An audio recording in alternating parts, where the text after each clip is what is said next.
저는 한국사진작가협회 부이사장과 경기도지회장을 겸임하고 있는 김시묵입니다. 성남지구 회원입니다. 안녕하십니까?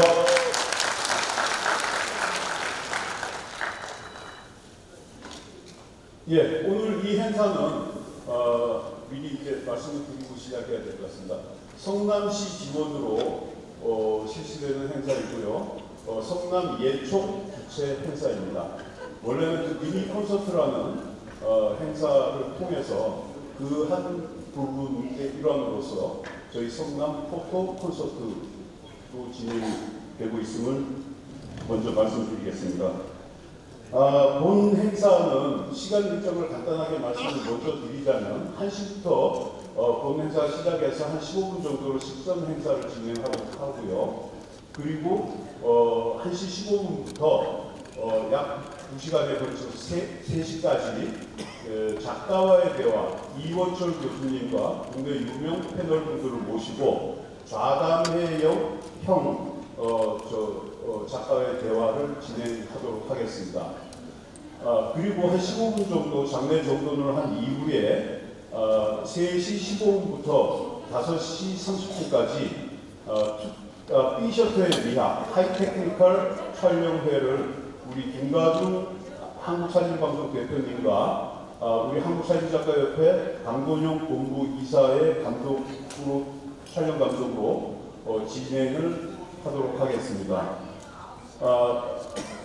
여러분들께서 촬영을 하시다 보면은 여러 가지 앞에 고추장스럽고 여러 가지 좀 어려운 부분이 있으시겠습니다만 조금씩 서로 양보하는 마음으로 서로 좋은 결과를 가져갈 수 있으면 좋겠다는 바람입니다. 예, 지금부터 행사를 시작하도록 하겠습니다. 먼저 국민의례는 여러분들이 촬영을 위해서 여러 가지 장비를 앞에 비치해 놓으신 관계로 편의상 국민의례는 생략하도록 하겠습니다. 오늘 행사를 빛내주시기 위해서 참석해 주신 내빈 여러분을 먼저 소개한 후에 바로 본 행사로 들어가도록 하겠습니다. 본 행사의 주최자이신 송희혁 성남예총 회장님이 참석하셨습니다.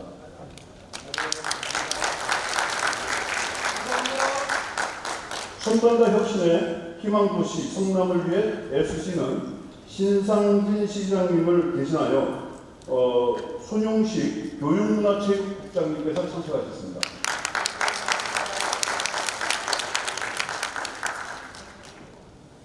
우리 1만여 대한민국 사진인을 이끌고 계시면서 한국 사진문화 발전을 위해서 노력해주는 유수찬 이사님을 소개했습니다. 또한 이 행사를 위해서 뒤에서 물심양면 지원을 해주고 계신 한국사진작가협회 한순규 지부장님 소개하겠습니다.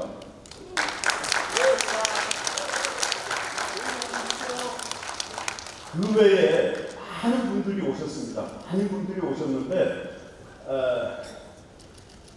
오늘은 행사가 중요합니다. 그래서 내일 소개는 이것으로 마치도록 하겠습니다. 대신 딱 한 팀을 좀 소개를 꼭 시켜드려야 됩니다. 본 행사의 안전관리를 위해서 참석해 주신 성남시 의용소방대 조남선 대장님과 하정순 여전의용소방 대원님을 비롯하여 여러분들을 소개하겠습니다. 좌우에 서 계십니다.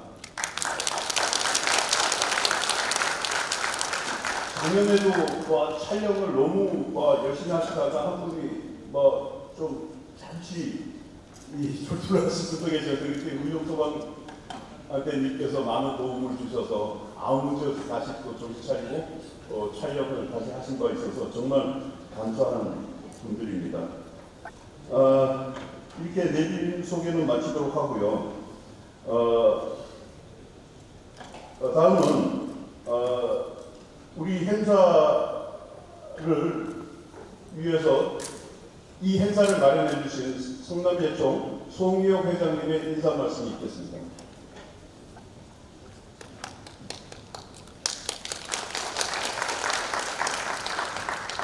네, 안녕하세요. 반갑습니다. 우선 성남에 오신 여러분들은 진심으로 환영을 합니다.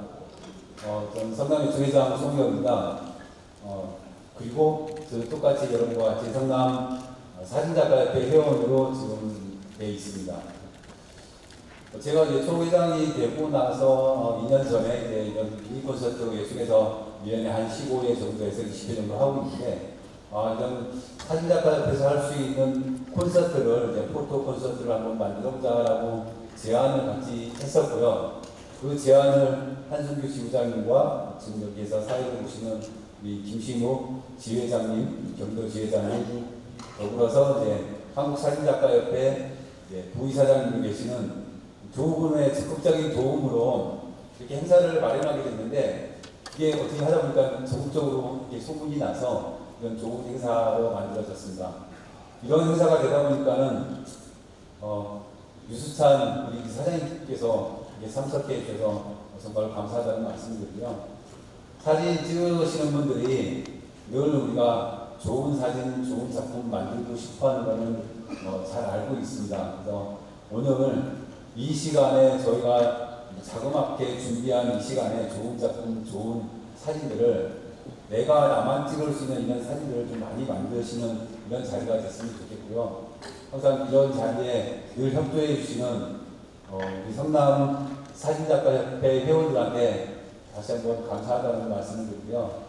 성남 예총에서 그리고 성남시에서 여러분들과 예술인들과 시민들을 위해서 늘 이런 좋은 활동과 좋은 행사들을 많이 만들도록 하겠습니다. 오늘 좋은 시간 되시기 바랍니다. 감사합니다. 다음은 신상진 성남시장님을 대신하여 교육문화체육부 손용식 국장님의 경조사를 듣도록 하겠습니다.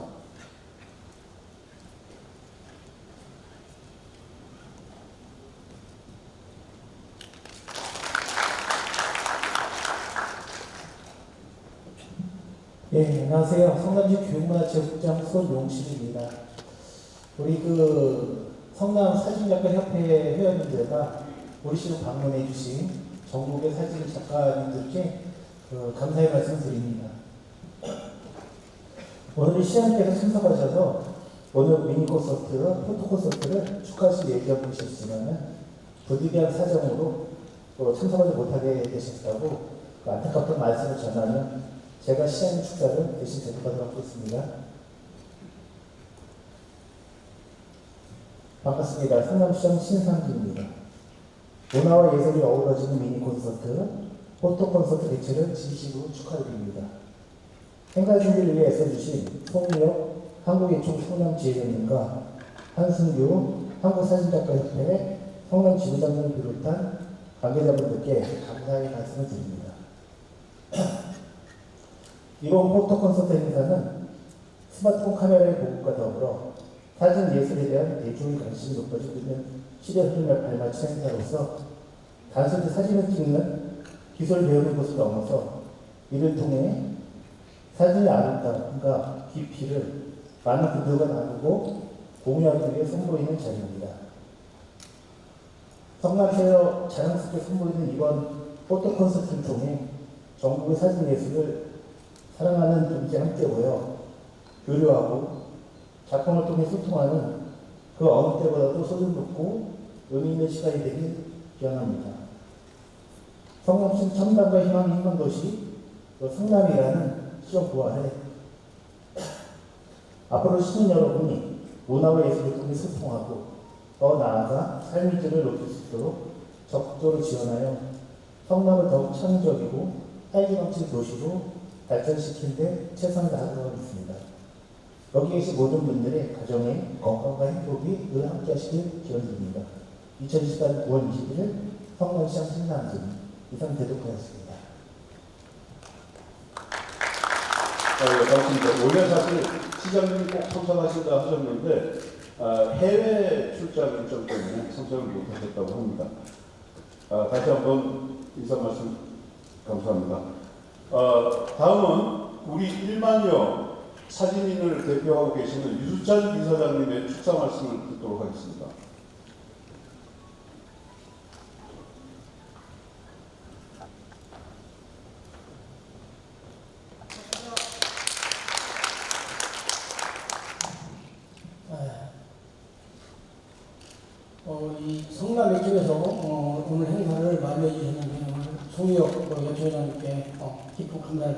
이런 행사를 적극적으로 지원해 주시는 우리 성남시에도 감사를 드리도록 하겠습니다. 저희 여러분은 사진의 전문가이시니까 사진에 대해서는 사실 말씀드리지 않겠습니다. 우리 협회가 지금까지도 우리 협회 회원이 작가들이 누렸던 사진 작가로서의 어떤 정체성이라고 할까 이런 것들이 잘 찍는 데만 편중됐던 것이 지금까지의 현실이었습니다. 지금 저희가 우리 작가들이 또 많은 변화를 가지고 있습니다. 잘 찍으면서 그 작품과의 어떤 소통, 또 내가 찍은 작품을 어떻게 표현하고 어떻게 여러분들한테 그런 느꼈던 그 감정을 느낄 수 있게끔 만들어내느냐 이런 것들이 정말 중요한 그런 시대에 이르렀습니다. 근데 지금 오늘 이따 개최되는 그 포토컨퍼런스에 나오시는 우리 교사님 교수님, 이원춘 교수님들 다 훌륭하신 또 우리 사진작가협회 대표하시는 그 백택수 상임이사님, 우리 중앙대학교 계시던 그 조준 교수님 이런 분들이 그러한 이야기거리를 어떻게 담아내고 하는 거에 대해서 아마 말씀이 있을 거라고 생각합니다. 저희 사진작가, 저희는 창립이라고 생각하고 있고, 이러한 여러분들이 생각하는 사진을 단순히 찍는 데 만족하는 게 아니라 어떤 이야기거리를 만들려고 하는데 저희 협회도 매우 큰 비용을 가지고 적극적으로 노력하려고 생각합니다. 이런 사진에 관련된 콘서트가 정말 활성화되고 또 협회도 이런 부분들을 정례적으로라도 해야 되겠다는 그런 마음가짐도 저희가 갖고 있고 또 아까 우리 임원님들하고 식사하는 자리에서도 아마 이런 얘기들이 논의가 됐었습니다. 모쪼록 이렇게 이러한 행사를 우리 성남시에서 준비해 주셔서 또 우리 송유 개최위원께서 적극적으로 지원해 주셔가지고 이런 행사가 이루어졌습니다만 저희 협회도 이런 늦었지만 이런 것들을 장려하고 할 수 있도록 노력하겠습니다. 이따가 우리 교수님들의 이야기를 잘 경청하시고 여러분들께서 정말 내가 사진을 찍을 때 어떤 영혼을 집어넣고 그 영혼을 여러분들한테 전파하고 할 수 있는 그런 능력들을 조금이라도 향유했으면 하는 그런 바람입니다. 오늘 아무튼 콘서트를 진심으로 축하드리겠습니다. 감사합니다. 예, 감사합니다. 물론 오늘 워낙에 중요하신 분들이 많이 오셔서 사실 축사를 하기 시작하면 끝이 없을 것 같습니다. 우리 이사장님 축사 말씀으로 마무리하도록 하고요. 이렇게 식전 행사를 이것으로 마무리를 하고 바로 본 행사로 들어가도록 하겠습니다. 일부 행사인 섹션 1에서는 작가와의 대화라는 주제로 진행을 하고자 합니다. 사실 오늘 비가 많이 오고 해서 어제부터 비가 계속 오고 해서 생각보다는 우리 작가님들이 좀 덜 오신 편이지만 계속 지금 들어오고 계시는 입장이라서 사실 안전 부분이 굉장히 좀 걱정은 됩니다. 그래서 정말 서로 상호 배려해서 행사에 임해주셨으면 감사하겠다는 말씀을 드리고요. 말이 중간에 열린 것 같습니다만 이 작가의 대화를 진행하는 데 있어서 정말 어렵게 작가님을 모셨습니다. 시간과 존재라는 주제로 작품을 발표해 주실 이원철 작가님을 소개하겠습니다. 지금 홍익대학교 교수님으로 활동하고 계십니다. 일어서서 얼굴만 좀 보여주시죠.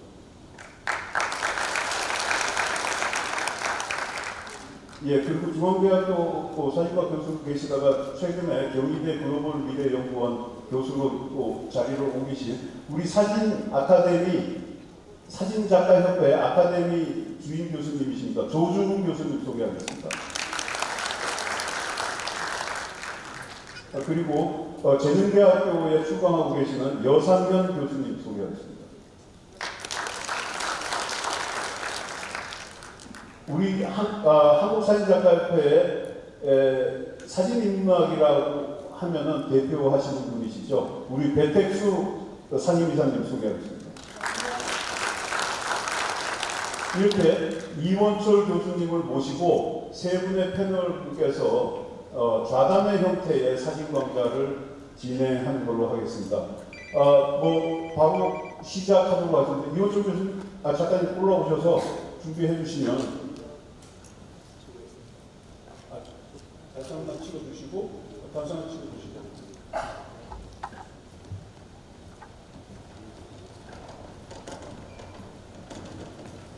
사실 오늘 비가 와서 누전이 좀 잘 돼서요. 굉장히 좀 저희가 이 작동하는데 조금 조심스러운 부분이 있습니다. 그런 부분이 조금 진행이 조심스럽더라도 좀 이해를 해주시기 부탁드리겠습니다. 자, 그럼 이원철 작가님께 진행을 넘기도록 하겠습니다. 네, 안녕하세요. 방금 전에 인사드렸던 이원철입니다. 반갑습니다.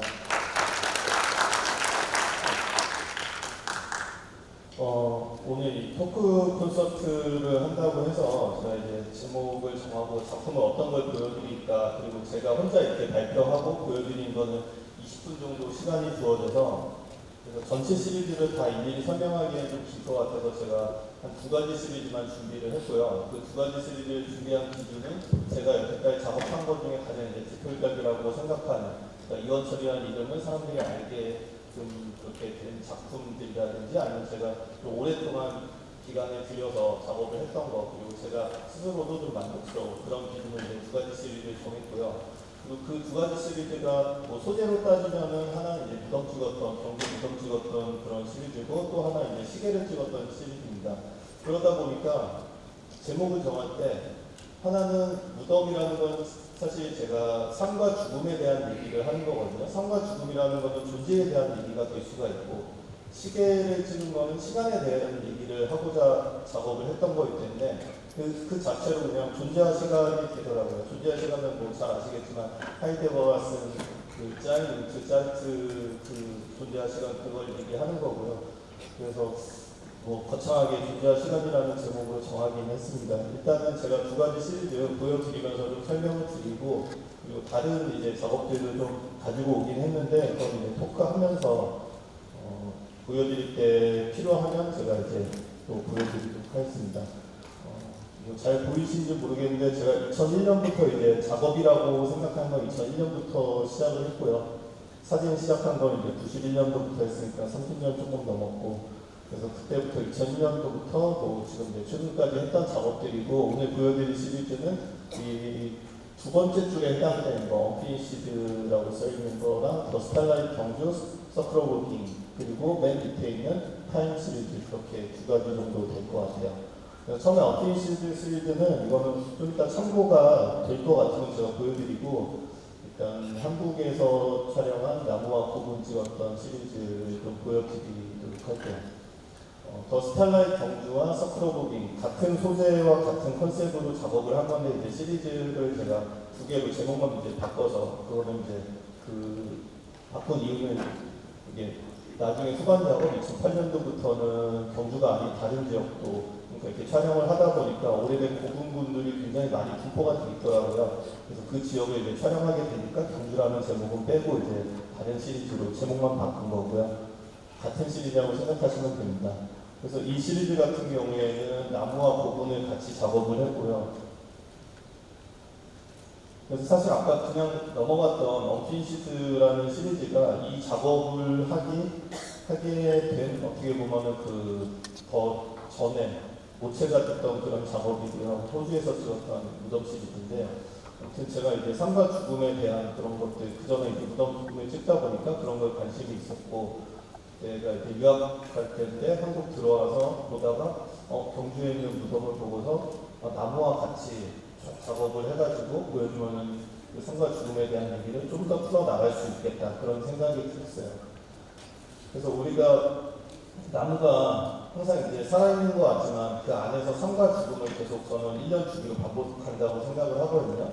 그러니까 올해 이제 봄이 되면은 꽃이 피고 이제 잎이 나고, 그리고 지금쯤 돼서 이제 가을이 되면 열매를 맺고, 그게 이제 떨어지고 낙엽이 지고, 그게 썩음으로써 다시 양분이 돼서 그 다음에 새로운 새 생명이 태어날 수 있는, 새로운 꽃이 필 수 있는 그런 소양이 되는데, 그런 것들을 1년 주기로 이제 반복을 한다고 생각을 하고, 그러니까 올해 핀 꽃이 내년에 또 피는 거 아니죠. 올해 핀 꽃은 죽고 내년에 새로운 꽃이 피는데 그걸 1년 주기로 반복을 하는데 그게 인간의 삶이랑 비슷하다고 생각을 했어요.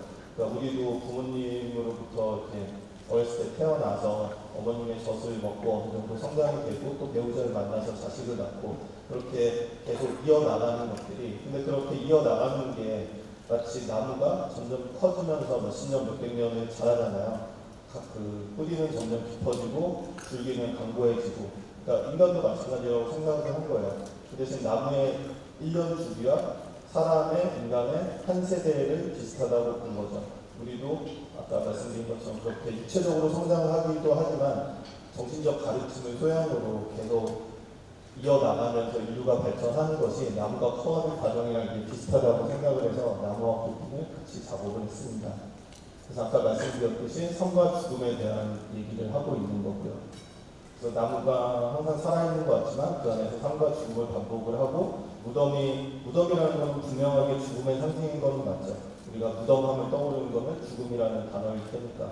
근데 사실 제가 아까 말씀드린 그런 컨셉대로 한다면 무덤도 죽음으로 끝나는 게 아니라 우리가 그 다음 세대에 계속 이어나가는, 나무가 커가는 것과 비슷하게 볼 수가 있겠죠. 그래서 제가 나무와 고분을 이렇게 촬영을 하고 삶과 죽음에 대한 얘기다 그러면 사람들이 보통 생각을 하는 게 나무는 삶이고 무덤은 죽음이라고 생각할 수 있지만 그 역도 가능한 거죠. 그리고 이 작업은 뭐 다 밤에 작업을 했고요.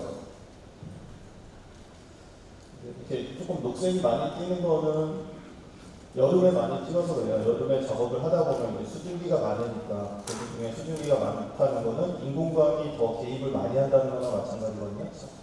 그러니까 지금 이렇게 빛이 있을 때 여기에 뭔가 수증기 이렇게 그 안개 같은 거를 뿌리게 되면 이 빛이 더 머금게 되는 거죠. 그래서 인공광의 주변 광원 색깔이 이제 메탈라이트여가지고 그 가로등 보면 메탈라이트라고 녹색빛이 띄는 라이트가 있어요. 저희가 화이트 밸런스를 데일라이트로 찍었을 때 그 광원들이 많아서 여름에 찍다 보니까 이렇게 녹색이 많이 띄게 됐고, 근데 저는 이 분위기가 오히려 마음에 들어서 뭐 시간대를 맞추면 파랗게도 보여줄 수는 있어요. 근데 일부러 이렇게 여름에 많이 작업을 하게 됐고요.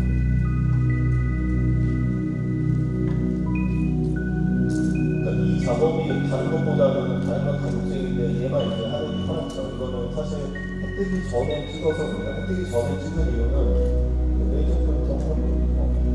보이실지 모르겠는데 이 오른쪽 밑에 이렇게 가로등 3개가 발명되어 있거든요. 이거를 한밤중에 찍게 되면 저게 너무 밝은 거예요. 하늘은 없고 빛은 저 영광을 주고 있을 때 너무 밝으니까 비중이 커지는 거예요. 눈에 많이 띄는 거죠. 저 밝은 빛이. 근데 저 밝은 빛의 비중을 줄이기 위해서는 전체가 밝아지는 게 다른. 그래서 다른 거는 거의 다 한밤중에 찍었는데 이런 사진은 이제 되기 전에 좀 밝아질 때 작업을 해서 그러다 보니까 하늘이 좀 파랗게 나오는 거예요. 그러니까 자연광이 더 많이 발현하는 얘기예요. 그래서 이 작업들을 2006년에 시작해서 2010년까지만 뭐 5년간 했었고요. 그 전에도 이제 밤에 야경을 찍었던 더 스타라이트라는 3D 공장 찍었던 것도 있고, 호주나 한국에서 풍경 쪽으로 많이 찍었던 것도 있는데, 그 중에 이제 제가 보여드리는 거는 나무와 찍었던 아까 제가 밤에 작업을 했다고 했는데, 일단은 저는 밤에 사진 찍는 게 굉장히 지금도 익숙하고 밤에 되게 편하긴 해요. 인적 중에 사람들이 별로 없었을 때 인적 없는 인적에 가면 밤에 가면 굉장히 무섭습니다. 밤에서 이렇게 보이더라도 이런 데는 정말 사람 한 명도 없는데 굉장히 어둡고, 아무튼 밤이 익숙해서 밤에 작업을 한 것도 있는데 저런 분위기도 저는 상관 죽음에 대한, 그러니까 너무 낮은 편한 하늘과 가벼운 느낌, 그것보다는 좀 더 무거운 느낌이 저는 낫다고 생각을 했던 거예요. 여기까지 생각해서. 근데 그 외에도 또 이제 밤에 찍기 잘했다 생각하는 게 컨셉과 테크닉이 저는 맞아야 된다고 생각을 하고 있는데, 그 두 가지가 계속 맞아떨어지는 부분들이 있어요. 그러니까 죽음이라고 하면 죽음은 아무도 겪어보지 못하고 미지의 세계 전혀 알 수 없는 건데 우리는 그냥 유추만 하는 거죠. 죽음이라는 거에 대해서. 근데 저는 죽음에 대해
생각하면은 다 이제 경주를 생각을 하죠. 저도 그랬고요. 저도 초반 한 2년 정도는 경주만 작업을 했었고요. 그러다가 아무래도 이제 사진이라는 게 기록성이 있잖아요. 장소성이 담기기 때문에 그 다음에는 리서치를 해봤어요.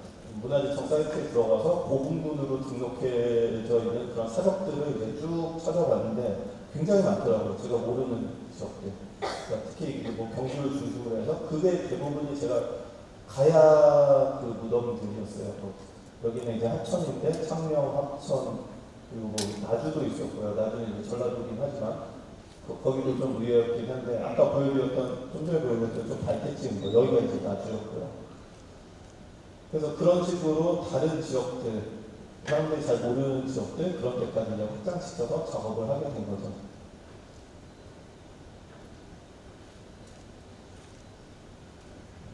그 다음에 보여드릴 시리즈는 이제 타임 시리즈인데 타임 시리즈는 타임 그럼 뭐 시간 굉장히 심플하죠. 아까 제가 그 존재와 시간 얘기했을 때 그리고 대상도 시계예요. 어떻게 보면 굉장히 이제 단순한 컨셉, 단순한 제목과 단순한 소재인 거죠. 시간을 얘기하는데 시계를 찍었다. 너무 뻔한 얘기가. 근데 제가 이제 주제로 단 게 시계 밖의 시간이에요. 시계를 찍었지만 제가 얘기하고 싶은 거는 시계 밖의 시간인 거죠. 그 얘기는 조금 이따 다시 하도록 하고요. 그래서 이 작업이 2011년부터 시작을 해서 사실 이 두 작업들은 제가 앞으로도 계속 하고 싶은 작업이기는 해요. 특히 이제 시계를 찍었던 이 작업들은 뭐 장소적인 것도 있고 뭐 한국도 더 찍고 싶고 다른 나라도 좀 많이 찍어보고 싶고 근데 이제 처음에는 이제 유럽 위주로 많이 찍었고요. 첫 촬영을 하다 보니까 아무래도 시계가 우리나라에는 그렇게 오래된 시계가 그렇게 많진 않아요. 근대 건축물 위주로 이제 몇 개 남아있기는 한데 그렇게 많은 편은 아니어서 처음에 이제 작업을 시작할 때는 테스트도 해야 되고 어느 정도 작업량도 나와줘야 되니까 저는 이제 영국의 런던을 선택을 한 거고 런던을 선택한 건 뭐 여러 가지 이유가 있는데 제가 호주에서 유학을 했기 때문에 런던에 대한 영국에 대한 그런 로망도 있었고요. 또 하나는 영국이 이제 우리가 GMT라고 얘기하죠. 그린치 민타임 해가지고 영국을 기준으로 해서 4호선 그리고 영국이 세계 표준시를 쓰는 거죠. 영국 기준으로 우리나라 같은 경우는 뭐 GMT 플러스 9 그런 식으로 시간대를 설정을 하는데 그래서 세계의 표준시를 쓰는 가장 중심이 되는 곳이기 때문에 이제 영국을 먼저 그래서 처음 촬영 갔을 때도 그린치 그 천문대부터 가가지고 거기 가면 24시간 시계가 있거든요. 그걸 보고서 약간 하나의 작업을 시작하기 위한 그런 예식처럼 그렇게 시작을 했던 작업이에요. 그래서 시계를 찍었는데 보시면은 시계가 다 있는 공간들을 시계탑이나 시계가 있는 공간에 촬영을 했고 노출을 길게 줘서 시계바늘을 사라지게 찍었어요. 노출 시간은 보통 이제 2시간 기준으로 했는데 어떤 건 뭐 1시간 찍은 것도 있고 뭐 육교 같은 데서 찍는 거는 육교가 계속 흔들리거든요. 그래서 1시간 찍으면 불안할 것 같아서 그런 거는 정말 짧게 뭐 30분 그렇게 찍은 것도 있어요. 근데 대부분은 2시간을 기준으로 처음에 테스트할 때는 뭐 3시간, 4시간도 했는데 나중에 이제 쭉 줄여보니까 2시간이 가장 제가 적합한 시간이라고 생각을 했고요.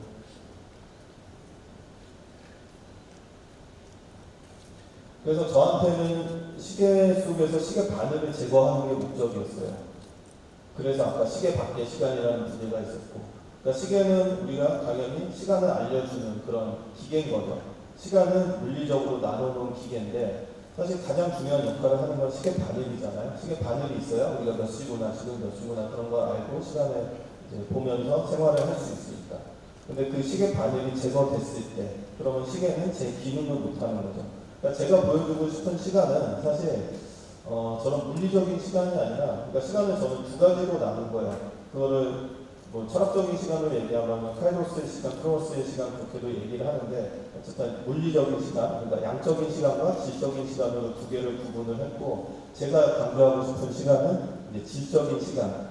그러니까 양적인 시간을 제가 봤을 때 누구에게나 똑같은 시간인 거죠. 지금이 1시 30분이라는 거는 여기 계신 분들한테는 다 동일한 시간일 거고 그것보다 그런 양적인 시간보다 개인적인 시간, 그러니까 획일화되지 않은 시간을 얘기를 하는 거죠. 그러니까 제가 봤을 때는 우리가 살고 있는 지금의 사회가 너무 다 획일화됐다고 생각을 했어요. 그게 저는 이제 근대적 시간성이라고 생각을 하는데 근대적 시간, 우리가 근대라고 하는 거는 산업혁명 이후를 근대라고 얘기를 하잖아요. 공장이 생기고 회사가 생기고 그러면서 이제 9to5, 9to6가 생겼죠. 9시에 출근을 하고 6시에 퇴근을 하고 그리고 12시에 밥을 먹고 모든 대부분의 사람들이 이렇게 출퇴근을 하고 밥 먹는 거 그런 것도 다 비슷한 시간대에 맞춰서 그리고 주말이면 어딘가 놀러 가야 될 것 같고 그런 게 다 이제 획일화된 시간이라고 생각을 하는데 그게 근대적 시간성이라고 생각을 하고 그거를 사실 제거를 시키고 싶었던 거예요. 근데 그러면은 질적인 시간은 보이지 않는 거잖아요. 물론 이제 양적인 시간도 보이지 않지만 시계를 통해서 우리가 어느 정도 가늠할 수 있죠. 시계를 통해서 양적인 시간을 실제로 카운트하면서 쌓는 것 같고 그래서 질적인 시간은 볼 수가 없기 때문에 그러면은 반대인 양적인 시간을 제거함으로써 그 너머에 있는 질적인 시간, 제 표현을 이제 너머에 있는이라고 하는데 그 질적인 시간을 좀 강조하고 싶었던 거죠.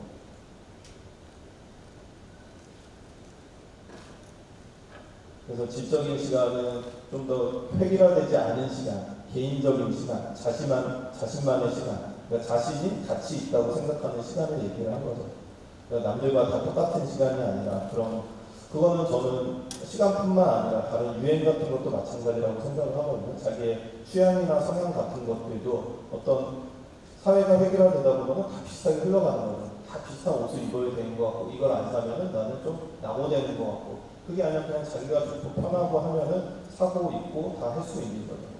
그러니까 그런 것들이 이제 시간을 통해서 우리가 살고 있는 사회가 너무 좀 특히 이제 대도시로 될수록 너무 획일화되지 않았나. 그리고 실제 작업한 이 도시들도 이제 나라들이 굉장히 많은데 일부러 다 대도시 위주로 작업을 했습니다. 대도시가 그런 시간성이 더 많다고 생각을 했기 때문에. 그러니까 비교해서 얘기하자면 도시의 시간과 시골, 농촌의 시간은 완전 다르죠. 도시 같은 경우에 지금 얘기한 시계 속 시간이 굉장히 중요한 거고요. 우리가 농경사회였을 때는 아니면 지금 농촌이라든지 그런 데는 해 뜨고 해 지는 시간, 자연의 시간이 더 중요한 거죠. 그러니까 9시가 돼서 일을 하는 게 아니라 해가 뜨면 일을 하고 해가 지면 일을 그만하는 거죠. 그게 하지랑 동지의 차이로 보면 하지랑 동지랑은 낮 길이가 6시간이 차이잖아요. 그럼 우리가 만약에 자연의 시간에 맞춰서 출퇴근을 한다면 한 3시간 이상을 뭐 길게는 6시간을 출근을 더 빨리 하거나 퇴근을 어쨌든 근무 시간이 더 줄어들어야 돼요. 근데 그렇지 않잖아요. 우리 뭐 겨울이라고 더 일을 적게 하고 여름이라고 더 많이 하지 않잖아요. 항상 똑같은 9시에 출근 시간이나 9시에 일을 시작하잖아요. 그래서 그게 이제 도시가 될수록 그 아까 얘기한 근대적 시간성에서 가깝기 때문에 이 작업한 것도 다 이제 도시에 있는 그런 시계들을 찾아서 작업을 했습니다.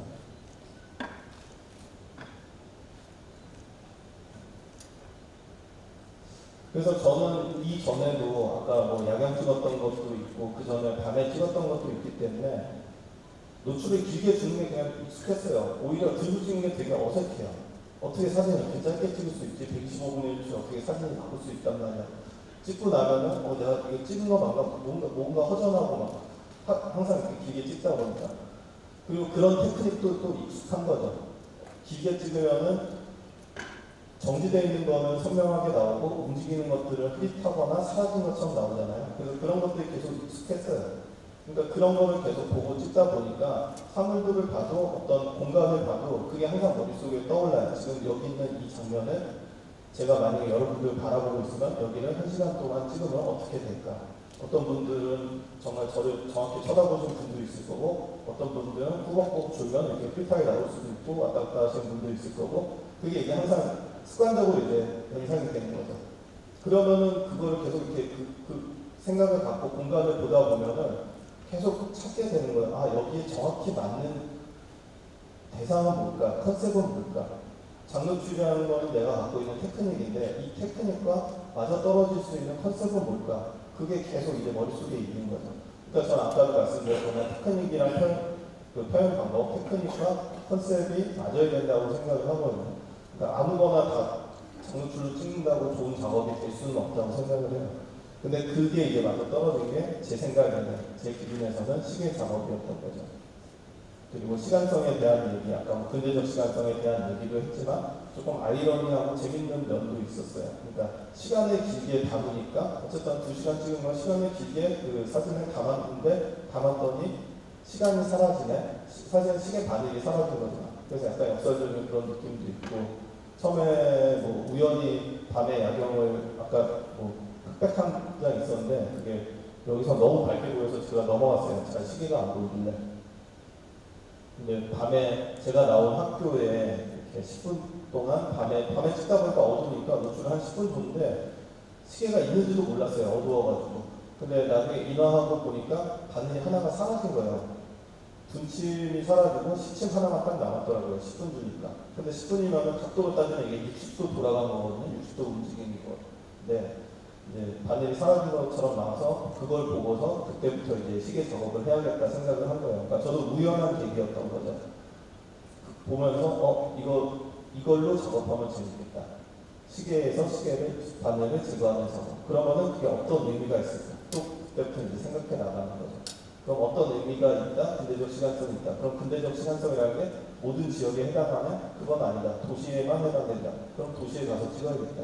그런 식으로 이제 하나하나 하게 됐습니다. 그래서 초반에는 이제 많이 작업을 해야 되니까 여기저기 뭐 지원도 많이 하고, 그래서 여기 이제 미얀마인데 미얀마, 중국, 쿠바 그런 데도 이제 다 처음에 당연히 이제 제 자비로 포트폴리오를 만들고 지금 얘기했던 이런 미얀마, 베트남, 쿠바, 중국 그런 데는 다 이제 공모를 신청을 해가지고 지원 받아가지고 가서 더 추가 작업을 했던 거고요.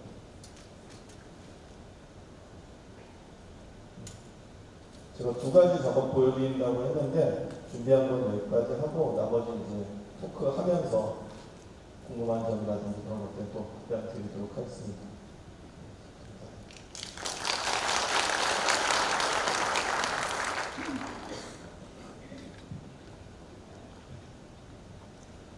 네, 여기 저 단상 준비해 주세요.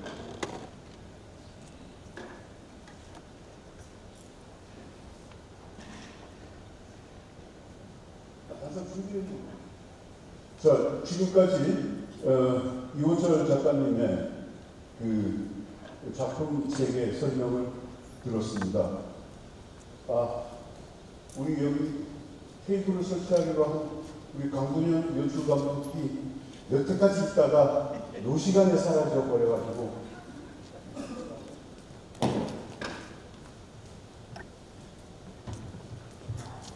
사실 우리 이호철 작가님은 제가 평소에 굉장히 존경하고 정말 팬인 작가님이셨어요.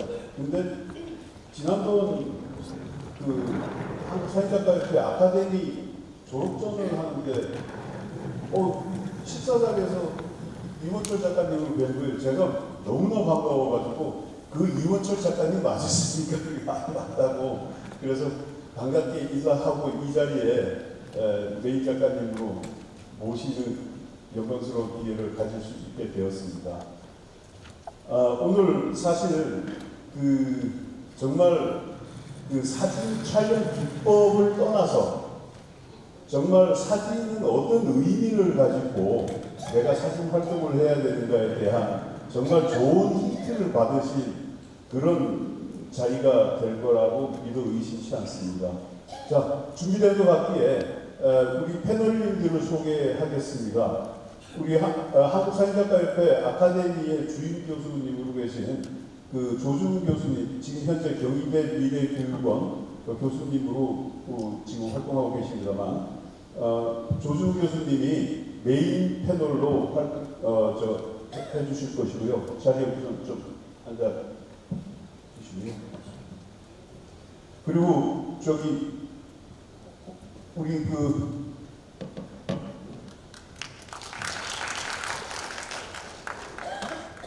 배택수 한국사진작가협회 상임이사님, 그리고 재능대학교 여상현 교수님, 그리고 역시 이제 이렇게 세 분 패널님과 함께 우리 이호철 교수님과 서로 상호 질문을 나누면서 작품 세계에 대한 좀 더 신층적인 작품 세계에 대해서 한번 알아보도록 하겠습니다. 네 분이 대화를 나누고 뒤에 시간이 약간 여유가 될 경우에 우리 관객과의 대화도 진행을 해보도록 하겠습니다. 혹시 질문, 지금 대화를 들으시다가 좌담의 형태의 이야기를 들으시다가 혹시 궁금하신 점이 있으시면 미리 간단하게 생각하고 계시다가 질문을 해주시면 우리 여기 진행 요원이 마이크 들고 가서 드리도록 하겠습니다. 그거는 뒤에 제가 시간을 보고 이 시간 말미에 진행하도록 하겠습니다. 오늘 사실 시간이 한 2시간 진행됩니다만 사실 뭐 쉬는 시간을 드리려면 좀 장래가 어수선해질 것 같아서 쉬는 시간 없이 3시까지 그대로 진행할 예정이고요. 혹시 급하신 요구가 있으시면 살짝 옆문으로 나가시면 화장실이 있으시니까요. 그렇게 진행하도록 하겠습니다. 그럼 마이크를 우리 메인 패널이신 조준욱 교수님께 넘겨드리고요. 우리 이원철 작가님에 대한 자세한 우리 이원철 교수님이 어떤 분인가에 대해서 얘기 못 들었죠.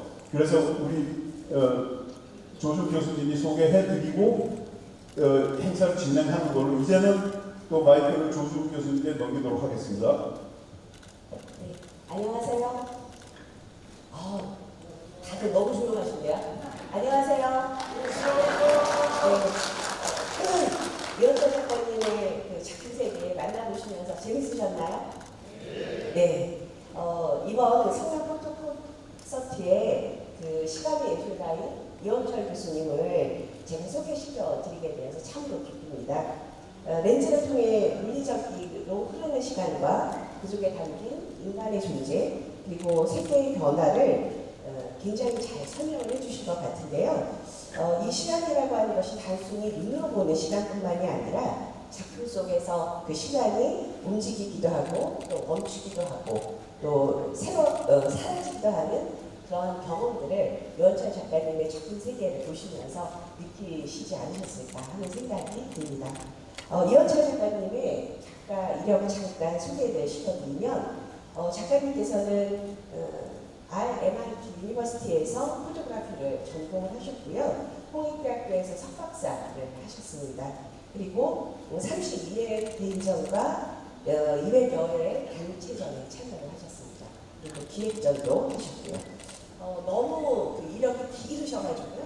제가 많은 부분들을 오히려 정리를 하고 아주 굵직굵직한 부분들만 안내를 드리게 되었는데요. 2014년도에 수림 사진문화상 수상을 하셨고 포스코 스틸 아트 어워드 본선 작가상을 수상을 하셨고요.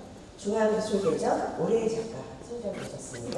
그리고 송미술대상 우수상을 수상을 하셨고요. 작품도 굉장히 여러 곳에 소장이 되어 계신데요. 서울시립미술관, 영업미술관, 송화미술관, 키오사토 뮤지엄, 주한 호주대사관, 소카 컨템포러리 아트센터, 국민환대미술관, 수림문화재단, 송원문화재단, 강화아트센터, 영종메디칼센터, 깃두라미, 한림, 칼라펠, 원익, 푸른저축은행, 코오롱, 신영은행, 한리사, 검양 ENC, 홍익대학교 등의 작품이 소장되어 계십니다. 굉장히 길게 소개시켜드렸죠? 네. 이렇게 빛나는 작가님을 모시게 되어서 굉장히 즐거운 시간이 될 수 있을 것 같습니다. 쭉 오늘 작가님에 대해서, 작가님 작품에 대해서 좀 먼저 보셔서 아무래도 그 작가님께 궁금한 점들이 더 많으실 것 같아서 저는 먼저 그 질문을 우리 지금 열심히 듣고 계신 우리 작가님들께 먼저 드리면 어떨까 싶은데요. 혹시 이원철 작가님께 질문하고 싶으신 분 혹시 계신가요? 네. 여기 앞에 계십니다.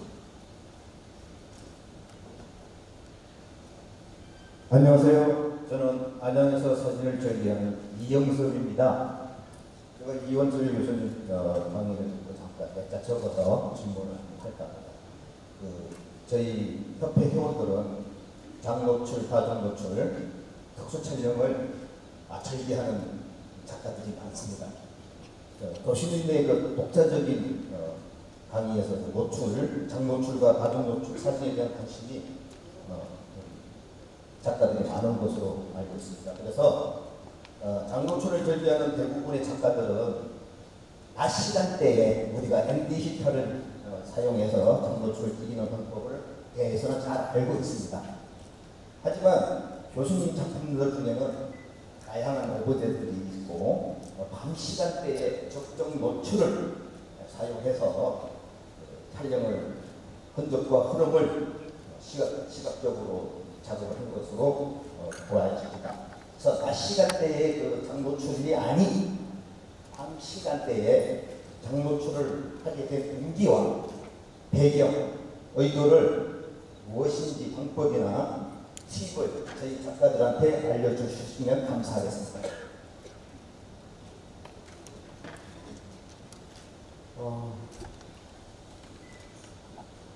일단 밤을 좋아했고요. 계기는 고등학교 때부터 밤을 좋아했어요. 그리고 고등학교 91년도에 사진을 처음 고등학교 때 배웠는데 그때 제가 제일 신기했던 게 두 가지예요. 그래서 사진 전공하겠다 한 게 저는 그 두 가지 때문이라고 생각을 하는데 하나는 암실에서 사진 인화하는 게 너무 신기했어요.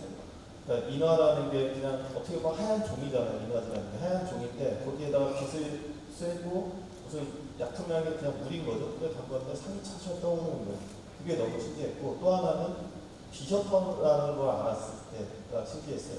우리가 뭐 이제 다들 아시겠지만 밤에 어두운데 어떻게 사진이 나와? 지금 그래도 디지털이고 카메라들이 굉장히 좋아졌으니까 찍으면 좀 희미하게 나오네? 좀 더 밝게 찍을 수도 있겠다. 그런 것들이 상식이 있지만 필름 썼을 때는 그런 것들을 잘 모르기도 했고 배우지 않으면은 밤에는 사진 찍을 수 없는 그런 약간 특징적으로 더 지금보다 어려웠던 거죠. 근데 비셔터를 찍으니까 굉장히 어두운데도 내가 눈으로 보이지 않을 것 같은 것도 찍으니까 다 사진을 다 보이는 거예요. 그게 너무 신기했어요. 그게 비셔터의 매력이고 사진에 또한 저는 매력을 느낀 거예요. 그래서 이제 사진 전공을 하게 된 것 같은데 그리고 그냥 성격 자체가 인적적인 걸 좀 좋아해요. 지금 저는 굉장히 힘들어요. 지금 되게 밝거든요. 저한테 이렇게 빛이 오는 게. 빛 자체 좀 밝은 거를 별로 안 좋아하긴 해요. 그래서 조용하고 혼자 암실도 마찬가지예요. 공통점이 있다면 밤에 찍으면 혼자 조용히 찍을 수 있고 암실 작업을 하면 혼자 조용히 작업을 할 수 있어요. 그러니까 혼자 뭐를 하는 거. 운동도 다 저는 혼자 하거든요. 자전거 타고 뛰고 하는 거 다 혼자 하고 혼자 할 수 있는 운동을 찾아서 하기도 하고 근데 어쨌든 그런 것 때문에 이제 밤이라는 걸 좋아하는 것도 있고요. 그리고 밤을 본격적으로 찍은 거는 어떻게 보면 2000년부터인데 2001년, 2000년부터인데 그때 이제 호주 유학을 가가지고 우리가 이제 스튜디오에서 촬영을 하면 여성환 교수님 스튜디오 운영을 하고 계시지만 만약에 이 제품을 찍는다고 했을 때 우리가 제품을 놓쳐 그리고 지금처럼 조명을 주잖아요. 그러면은 이 제품과 뒤에 배경은 어느 정도 분리를 시켜요. 비슷한 걸로 만약에 흰색 위에다 흰색을 넣으면 얘가 잘 안 보이겠죠. 그렇게는 잘 안 나거든요. 뭔가 배경과 얘를 분리를 시키는데 그러려면 배경 색을 다르게 한다든가 라이팅을 뭐 다르게 한다든가 근데 그게 저는 이제 풍경을 찍기 때문에 풍경에서 그걸 이제 비슷하게 생각을 한 거예요. 얘의 라이트가 들어가야 되고 이게 가로등일 수도 있고 어떤 집일 수도 있어요. 그냥 나무라고 할게요. 아까 나무 찍은 거 있었으니까 나무면은 여기 나무가 있으면 가로등들이 얘는 비춰줘요. 밤이 되면. 그러면 조명을 주는데 뒤에가 배경이 좀 어두워야 배경과 분리가 된단 말이에요. 그러려면은 뒤에가 어두워지려면 밤이 돼야 되는 거죠. 어쨌든 저는 그래서 제가 제일 첫 개인전에 스타일라이트라는 작업하고 첫 개인전 할 때 작가 노트를 쓴 거에 제일 첫 구절이 필드는 거대한 스튜디오와 같다. 그렇게 썼어요. 그러니까 저한테는 큰 지구는 큰 스튜디오인 거예요. 그 대신 제가 컨트롤할 수 없죠. 빛을 이쪽에서 주고 이쪽에서 주고 할 수는 없어요. 그 대신 동쪽에서 해가 뜨고 서쪽으로 지고 그리고 밤이 되면 인공광이 켜지고 배경은 어두워지고 그 환경에 맞는 거를 제가 찾고 그 시간대를 기다릴 수 있죠. 날씨나 시간대를 기다릴 수도 있고 그 환경을 찾을 수도 있고 그렇게 찾아가지고 이제 풍경을 찍는 거고 그게 아까 방금 말씀드린 것처럼 거대한 스튜디오처럼 연상을 하고 했던 거예요. 그래서 이제 밤에 또 찍게 되고 밤을 좋아하다 보니까 계속 밤에 찍게 되고 그렇게 됐습니다. 그리고 테크닉적인 거는 저는 이제 지금도 말씀하셨지만 잘 알고 계세요. 제가 밤에 찍을 때는 그냥 적정 노출로 찍는다. 그리고 낮에 찍은 거 아까 시계 작업 같은 경우에 그냥 이제 엘리베이터를 껴서 찍는데 그래서 저는 사람들이 이제 장노출의 기준을 얘기할 때 뭐 1분 이상의 장노출, 뭐 30분 이상의 장노출, 아니면은 셔터 스피드에 30초까지 보통 있죠. 그게 넘어가서 비에 들어가면 장노출 뭐 그렇게 하는데 저한테 장노출의 기준은 일부러 더 주냐 안 주냐예요. 그러니까 제 기준에서는. 지금 여기가 만약에 어두워서 30분을 찍어야 사진이 나온다. 그러면 저는 그건 그냥 적정 노출인 거예요. 일부러 더 준 게 아니라 그냥 어두우니까 30분 줄 수밖에 없는 거. 그리고 ND 필터를 껴서 일부러 뭔가 효과를 내기 위해서 아까 시계바늘 사라지게 하기 위해서 ND 필터를 낀다. 그러면은 저는 그건 이제 장노출이라고 생각을 하는데 그래서 그 밤에 찍었던 것들은 다 그냥 적정 노출로 찍었어요. 일부러 더 준 거는 ND 필터를 낀 건 아예 하나도 없고요. 일부러 더 준 거는 한 100장 찍으면 한두 장 있어요. 좀 하늘이 너무 허전해서 하늘에 좀 별의 궤적을 담고 싶다? 그럼 그냥 조리개 정도 더 조여서 노출을 길게 주고 그런 경우는 있는데 그래서 예전에는 지금 보여드렸던 것들 지금 뒤에 있는 건 불 꺼진 등대라는 시리즈 그거 죄송합니다. 플레이가 되는데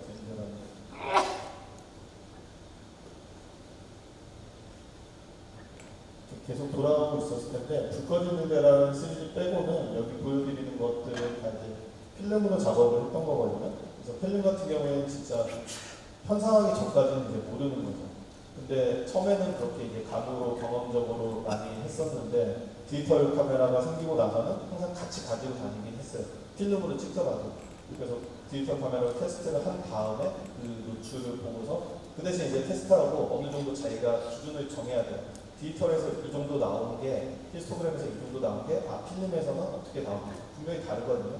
필름은 상관치 굴기가 생기기 때문에 노출이 길어지면은 그게 한 스텝씩 딱딱 안 떨어져요. 깨지게 돼 있어요. 그 우리가 얘기하는 상관치 법칙이 깨지게 돼 있는데 그래서 필름이랑 디지털이 어느 정도 비슷하게 나오는지는 테스트를 통해서 알고 그 다음에 거기에 맞춰가지고 한 장 정도 더 찍는 거죠. 만약에 경험적으로 이거는 디지털로 이렇게 나왔을 때 15분 찍으면은 필름에서 15분이면 되는 것 같다. 그럼 15분 찍고 그 다음 한 컷 더 찍어요. 30분짜리. 조금 더 줘서 한 스텝 더 줘서 한 장을 더 찍는 거죠. 그런 식으로 하면 거의 이제 맞게 나오더라고요. 그리고 ND 필터 껴서 찍는 거는 그것도 마찬가지로 계속 부족이 나왔어요. 처음에는. 근데 그 부족이 얼마큼 2시간 찍었을 때 한 2스텝 부족이 나와가지고 디지털로 찍는 거 봤을 때 그래서 그 2스텝을 이제 어떻게 보정해 줄까가 문제인 거죠. 찍을 때 2스텝을 더 줘도 되고 조립을 한다든가 아니면 ND 필터 2스텝 낮은 걸 쓴다든가 해도 되고 근데 제가 봤을 때 제가 원하는 색을 만들기 위해서는 가장 효과적인 거는 현상에서 푸시를 해주는 증감해주는 게 가장 낫다고 생각을 했으면 그것도 다 이제 테스트를 한 거죠. 여러 가지로 찍을 때 더 주는 것도 해봤고 현상에서 보정해주는 것도 해봤고 근데 현상에서 보정해주는 게 제가 원하는 색이라는 거는 콘트라스트가 낮고 파란색이 제거되고 조금 차분하고 따뜻한 분위기 그래서 그런 식으로 테스트를 통해 가지고 원하는 느낌 이 시리즈에서는 어떤 색을 줘야겠다 어떤 느낌을 줘야겠다 그것과 맞아 떨어지는 테크닉을 찾는 거죠. 일단 지금 질문 여기까지 답변드리겠습니다. 아니 제가 들어보더라도 저도 사진을 하고 있는 사람이긴 하지만 이명철 교수님이 말씀하시는 게 솔직히 쉽지는 않아요. 나름 전문가라고 생각을 해도 이 테크닉이 별로 쉽지는 않거든요. 그래서 가능하시다면 가장 장노출로 촬영한 사진을 한 장 보여주시고 기억나신다면은 셔터와 조리개값까지 좀 말씀해 주시면서 설명해 주시는 게 더 이해가 쉽지 않을까. 랜드 필터 낀 거 하는 게 나을까요? 길게 찍은 거? 네, 장소니까. 길게 찍은 거는 이 시계 작업들이 대부분 다 2시간이고요. 그리고 저는 그러니까 작업을 할 때 다 제가 원하는 라이팅도 있는데 다 순상으로 찍었어요. 그게 시계판에 가장 잘 사라지기도 하니까. 그러니까 만약에 얘가 시계탑이 있으면 시계탑에 저것도 그렇고 보통 이제 4명의 시계가 있는 경우가 있어요. 그러면은 지금 이쪽이 남쪽이고 제가 동서남북이라고 할게요. 저기 여러분들이 계신 쪽이 북쪽이고 그럼 제가 찍는 시계가 이쪽에 있는 남쪽에 있는 시계를 찍을 때 있잖아요. 그러면 이제 제일 찍을 수 있는 시간이 길어요. 오전부터 오후까지 해가 남쪽으로 넘어가니까요. 동쪽에서 떠서. 근데 만약에 이제 동쪽에 있는 시계를 찍는다. 그러면 오전에 찍어야 돼요. 어떤 거는 한 5시에 찍는 것도 있어요. 아침에 해 뜰 때 살짝 돋대면 빛이 듭니다. 이 시계 같은 경우에는 서쪽을 바라보고 있는 시계예요. 그러니까 해 질 때 찍어야 되는 거죠. 그러니까 해질 때 문제는 점점 노출이 어두워져요. 그래서 보통 맑은 날은 제가 필름 50짜리 쓰거든요. 감도가 높은 이유가 없는 거죠. 길게 줘야 되니까. 그리고 감도가 낮으면 퀄리티가 그만큼 좋으니까 감도 50짜리 슬라이드 필름을 썼는데, 그럼 맑은 날 순간일 때는 햇빛 하나도 구름 하나도 없는 그런 맑은 날 찍을 때는 조리개 32에 2시간 찍으면 돼요. 엔딩 필터 16스텝 다운시키는 거, 10스텝짜리 다운시키는 거, 6스텝 다운시키는 거, 그렇게 2장을 끼고, 그러면은 한 2스텝 정도 부족이 나오면 그 2스텝 부족 어둡게 나오면은 현상에서 다시 푸시를 해주거든요. 근데 이거 같은 경우는 제가 이거를 연 게, 얘는 노출이 계속 어두워지는 거예요. 조금씩. 그러면은 처음에 30위에 나왔던 거를 한 반 스텝이나 한 스텝 차이 나면은, 그러니까 계속 저는 디지털 카메라로 노출을 재요. 계속 찍어보면 히스토그램에서 이렇게 뚝뚝뚝 떨어지는, 어두워지는 게 아니까. 눈으로도 어두워지는 거 알 수 있지만 눈은 부정확하잖아요. 우리 눈은 계속 공공이 조절을 하잖아요. 측정 노출을 보기 위해서. 그래서 눈은 부정확하기 때문에 카메라를 계속 찍다 보면은 한 스텝 떨어졌네? 그럼 다시 22로 또 한 스텝 떨어졌네? 그럼 16까지 열어요.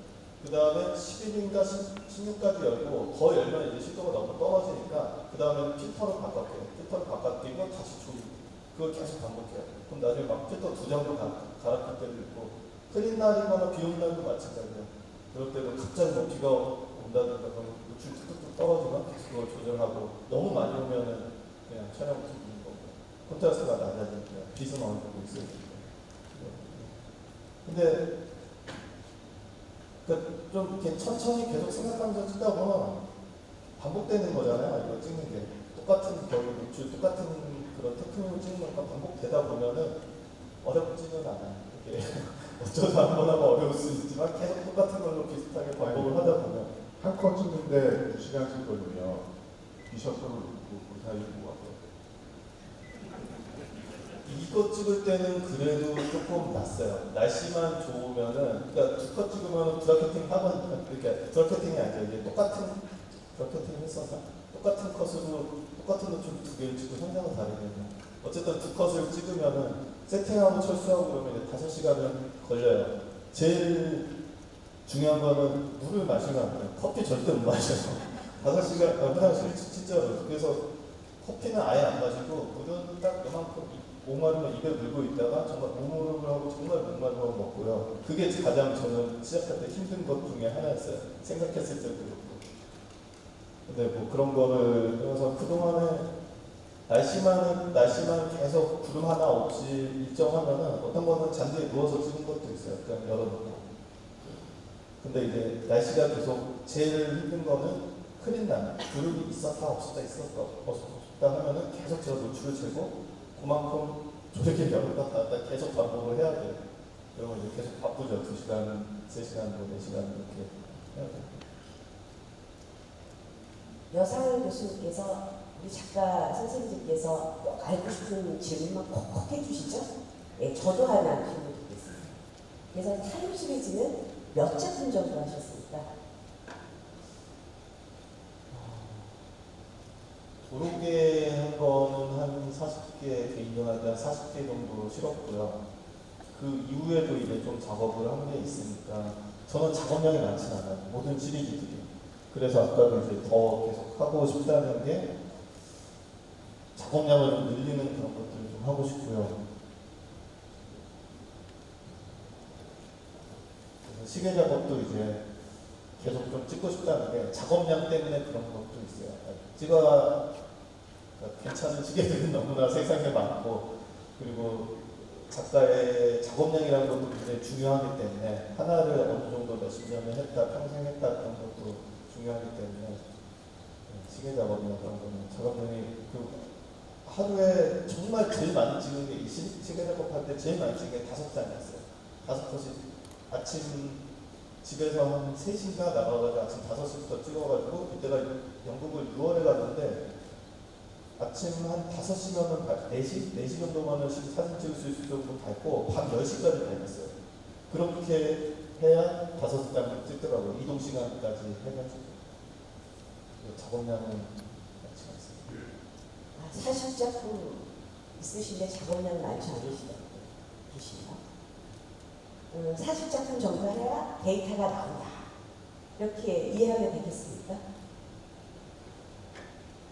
처음에 데이터 잡을 때는 제가 영국을 사주 잡고 갔는데 첫 촬영을 갔을 때 한국에서 테스트 별로 안 해보고 갔어요. 그리고 한국에서는 코닥 필름을 썼었는데 2011년부터도 필름이 막 비싸지기 시작했어요. 그래서 후지를 또 바꿨어요. 필름. 후지가 20장 들었고 20컷 들었고 더 싸기도 했거든요. 대형 필름 같은 경우는. 근데 그 후지를 제가 한 번도 안 써보다가 쓴 거죠. 테스트 안 해보고 갔으니까 그 상반칙 부위가 너무 많이 생기는 거예요. 그래서 노출 실패하고 아까 얘기한 것처럼 어디서 잡을까 노출 부족인 거예요. 현상도 해보고 이것저것 하는데 2주 걸렸어요. 근데 저한테는 되게 스트레스였던 거죠. 사주를 잡고 갔는데 2주 동안 마음에 드는 게 한 푼도 없는 거예요. 매일같이 사진을 찍고 현상을 하고 현상소도 이제 어디 알아가가지고 그날 찍으면 바로 현상소에 맞게 바로 보고 아니면 뭐 늦으면 하루 걸리는 거고 반복해서 하는데 14일은 아니겠죠. 이렇게 토요일 현상소는 쉬니까 어쨌든 한 열흘간 2주 동안 이렇게 했는데 마음에 드는 게 한 장도 없어가지고 굉장히 스트레스를 받다가 2주 됐을 때 이제 데이터를 어느 정도 잡은 거죠. 그 나머지 그래서 제가 갈 때 4주 동안 사주는 이제 한 달 동안 마음에 드는 걸 10컷만 건져가지고 오잖아요. 제가 워낙 작업량 제가 알기 때문에 잘 안 나온다는 걸 알기 때문에 10장만 마음에 드는 거 매일같이 찍어도 10장만 건지자 그 생각을 갔는데 거의 나중에 비슷하게 나왔어요. 그리고 또 이제 보면 이제 동유럽도 있는데 동유럽은 그해 이제 11월에 45일 동안 가서 또 추가 작업을 했고 그렇게 해서 만든 게 그러면 또 동남아 같은 데 가고 그렇게 따지면은 한 석 달 동안 그 2011년에 한 석 달 동안에 계속 작업을 한 거예요. 석 달 동안 만드는 게 20장, 30장 정도 됐던 것 같아요. 유원철 교수님 그 말씀 중에 저는 사실 거의 오늘의 완전 핵심 단어들이 다 들어있지 않나 하는 생각이 들었습니다. 좋아하는 것을 찍어라, 좋아하는 시간을 찾아라, 자기만의 기준을 정하라. 이런 말씀이 굉장히 저에게는 와닿는 말씀이지 않았나 싶은데요. 우리 작가님들 혹시 더 질문하시고 싶으신 작가님 계실까요?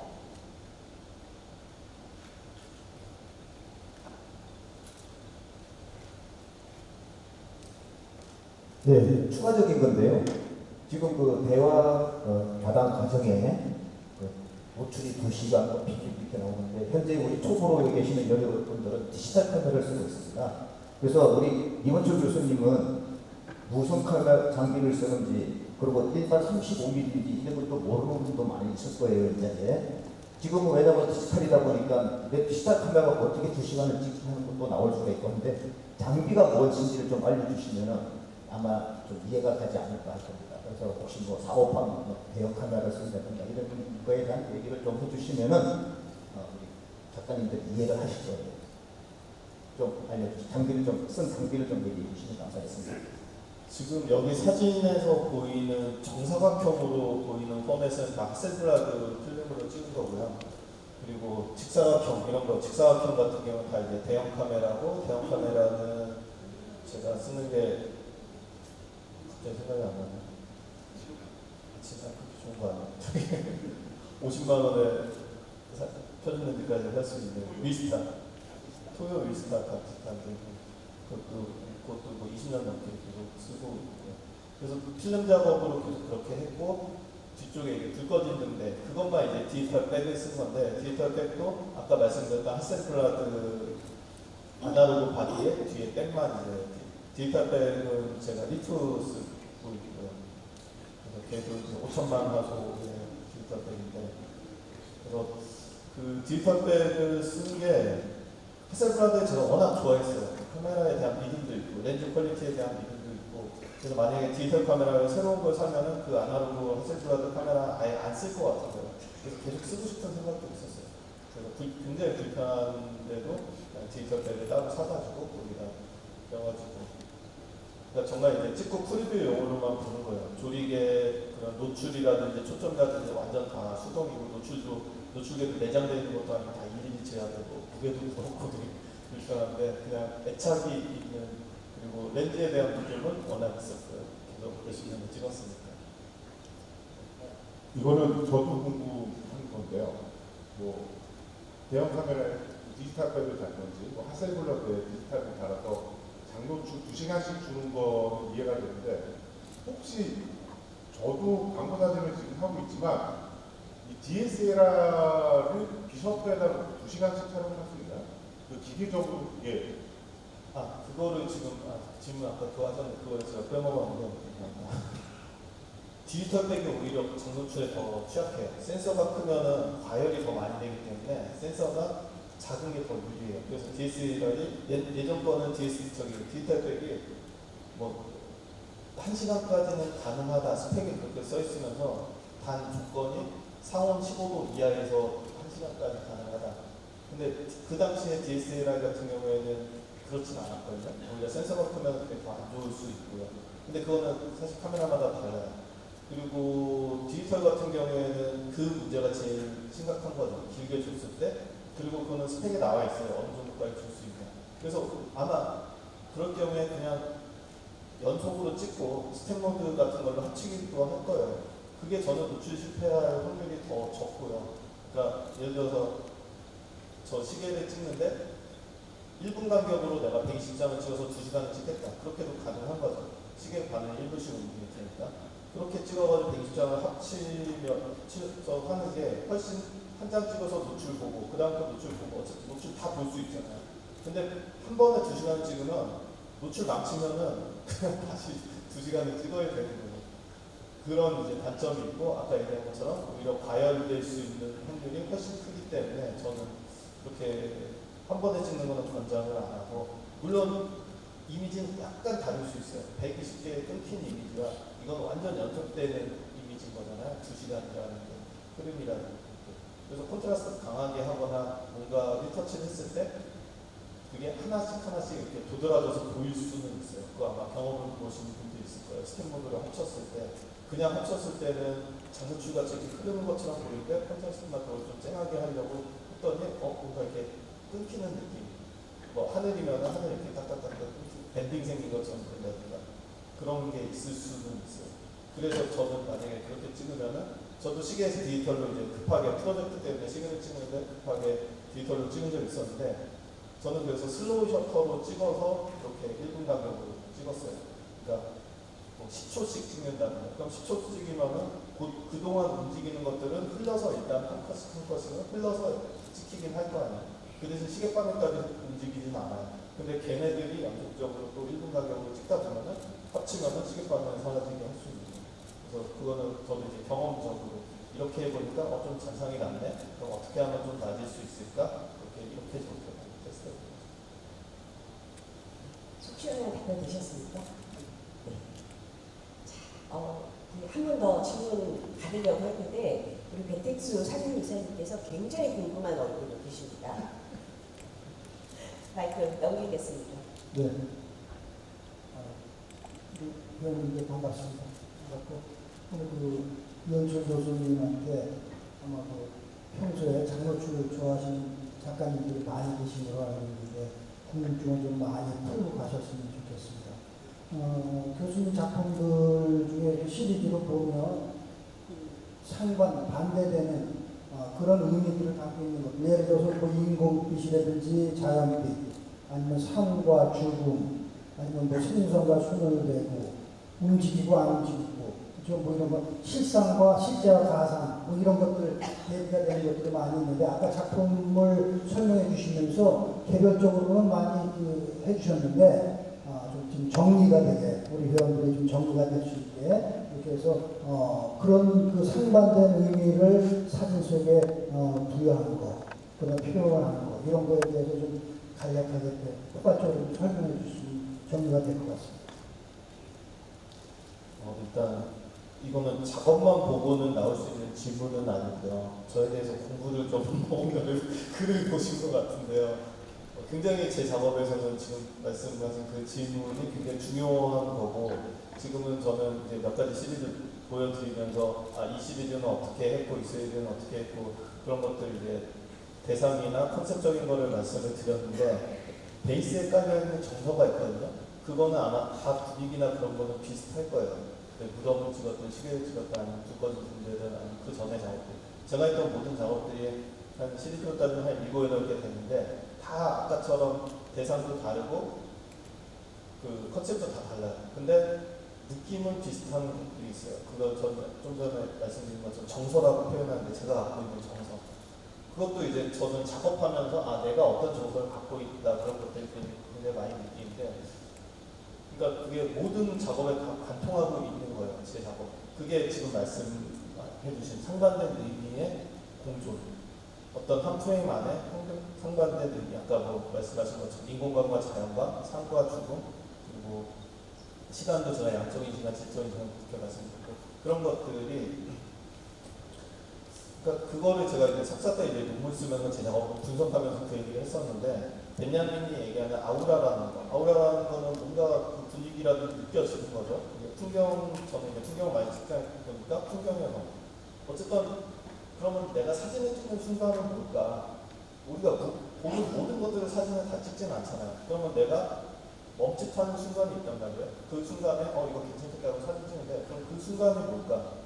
사람마다 다 다를 거예요. 그럼 제가 찍는 순간은 어떤 순간일까? 생각을 해볼 때 아우라가 느껴지는 순간이다. 그럼 나한테 아우라는 뭘까?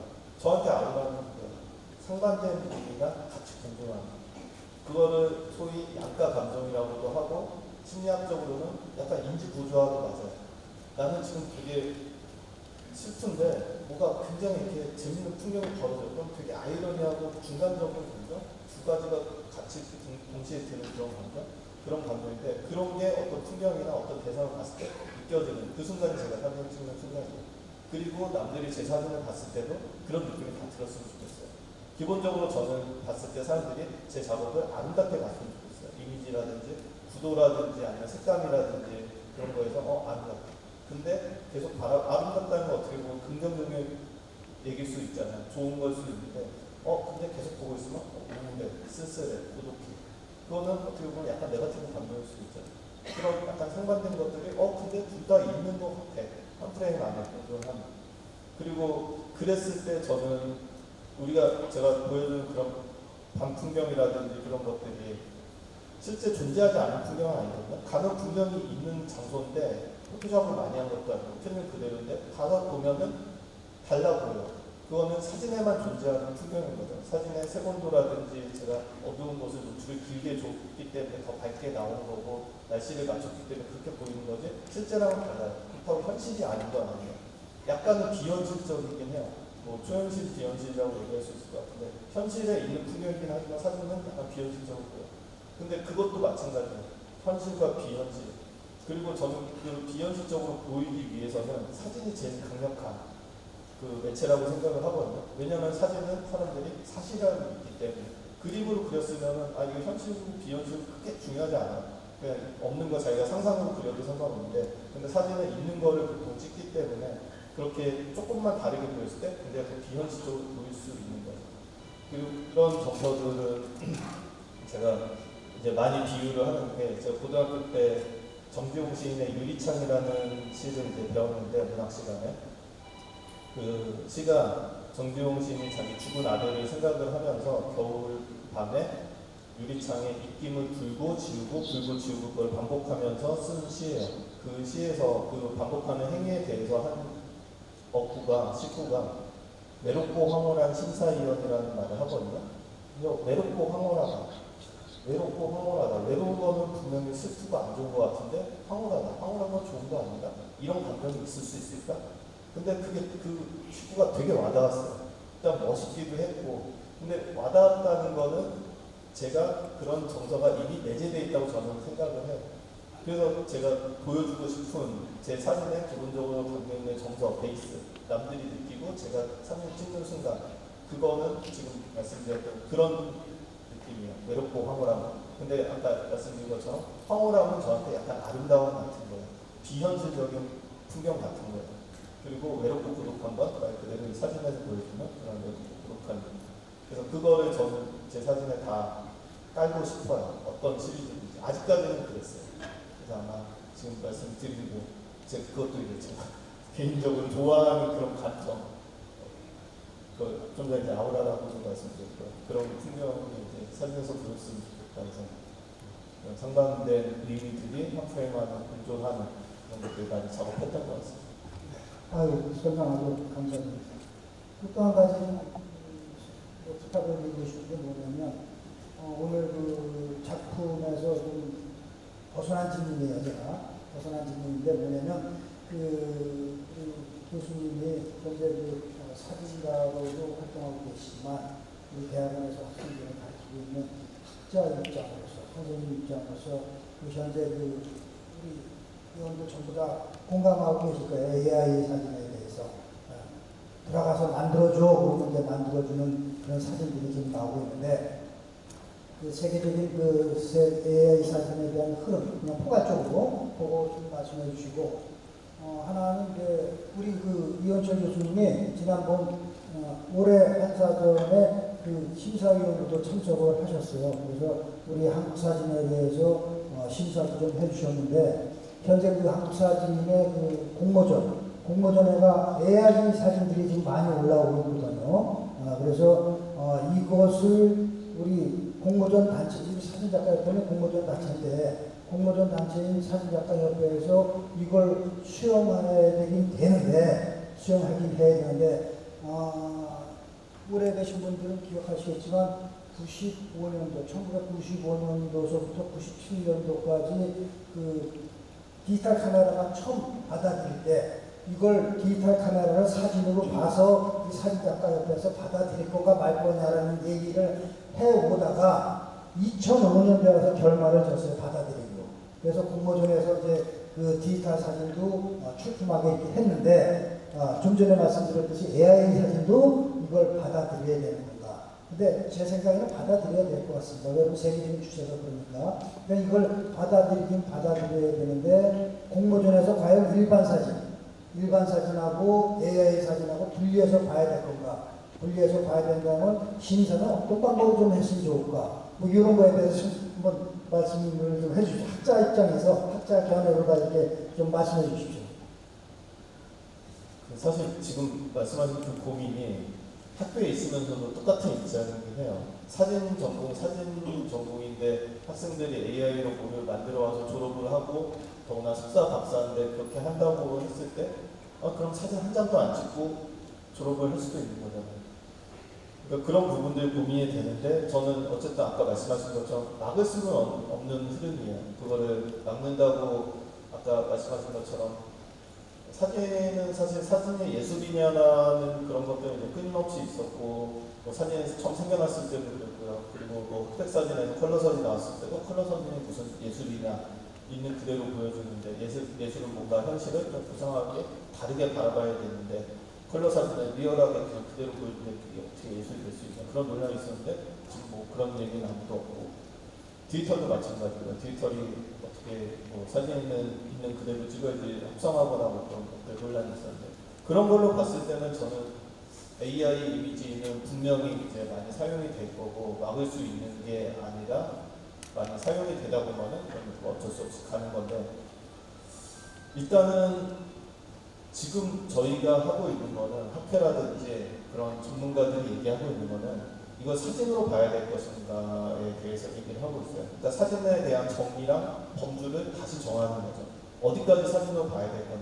그래서 지금 AI 사진이라고 얘기하셨는데, AI 사진으로 얘기할 거냐, AI 이미지로 얘기를 할 거냐. 그러니까 사진이라고 얘기한다면 전통적인 사진의 그런 정의로 봤을 때는 빛이 닿아야 돼요. 빛이 있어야, 빛으로 만들어야 사진인데, 디지털 카메라도 어쨌든 빛으로는 만드니까. 근데 AI 이미지 같은 경우에는 그렇게 빛이 닿지 않고 정말 텍스트나 뭔가 컴퓨터 내에서만 다 만들어진다면, 얘를 AI 이미지이긴 하지만 사진으로 봐야 될 것이죠. 그래서 저는 일단은 사진 쪽에서 해야 될 거는 지금 말씀드린 것처럼 어디까지 사진으로 볼 것이냐. 그러니까 AI 이미지는 분명히 만들어지고 그게 예술적으로 사용이 될 거예요, 작가들에 의해서. 근데 그거를 지금 공모전이나 그런 데 할 때 사진 범주에 넣냐 안 넣냐인데, 저는 그것도 사실 막기는 힘들다고 생각을 하고요. 그러면은 지금 말씀하신 것처럼 두 가지로 분리를 해야 된다고 생각을 해요. 그러니까 순수 사진, 우리가 생각하는 얘기하는 예술 쪽에 그런 사진에서는 그거를 어느 정도 당장은 아니더라도 어느 정도 허용을 하고 그 외적인 거는 다큐멘터리 사진 같은 거 예를 들면 사실성 그런 게 가장 중요한 거 사진의 가장 본질인 거 그거는 또 따로 존재를 해야 된다고 생각을 해요. 그래서 그럴 경우에는 두 가지로 나누거나 아니면 아예 그냥 AI 파트를 따로 하고 더 세분화시키던가. 근데 작가들은 분명히 그거를 활용을 할 거고, 그러니까 저는 아직까지는 그렇게 얘기를 해요. 학생들이 AI로 작업을 한다고 하면 담론이 있으면 하라고 해요. 그러니까 테크닉적인 게 아니라 이거를 제가 만약에 사진을 찍어가지고 이미지를 만들어야 되는데 이거 사진 찍기 귀찮으니까 그냥 내가 그렇게 쳐가지고 뭐를 해가지고 얘 여기 있는 이미지를 만들어낼 수 있겠죠. 이건 그냥 편하기 위해서요. 그냥 테크닉을 바꾸고 귀찮아요. 그게 아니라 이거에 대한 담론이 있다면 이렇게 해야 되는 담론이 있다면 만약에 뭐 메가 커피라는 거를 검색을 해가지고 AI에 넣었더니 얘가 커피가 나오는 게 아니라 뭐 메가에 대한 것들에 뭐가 해가지고 커피라면서 막 짬뽕들이 뭐가 많이 나와.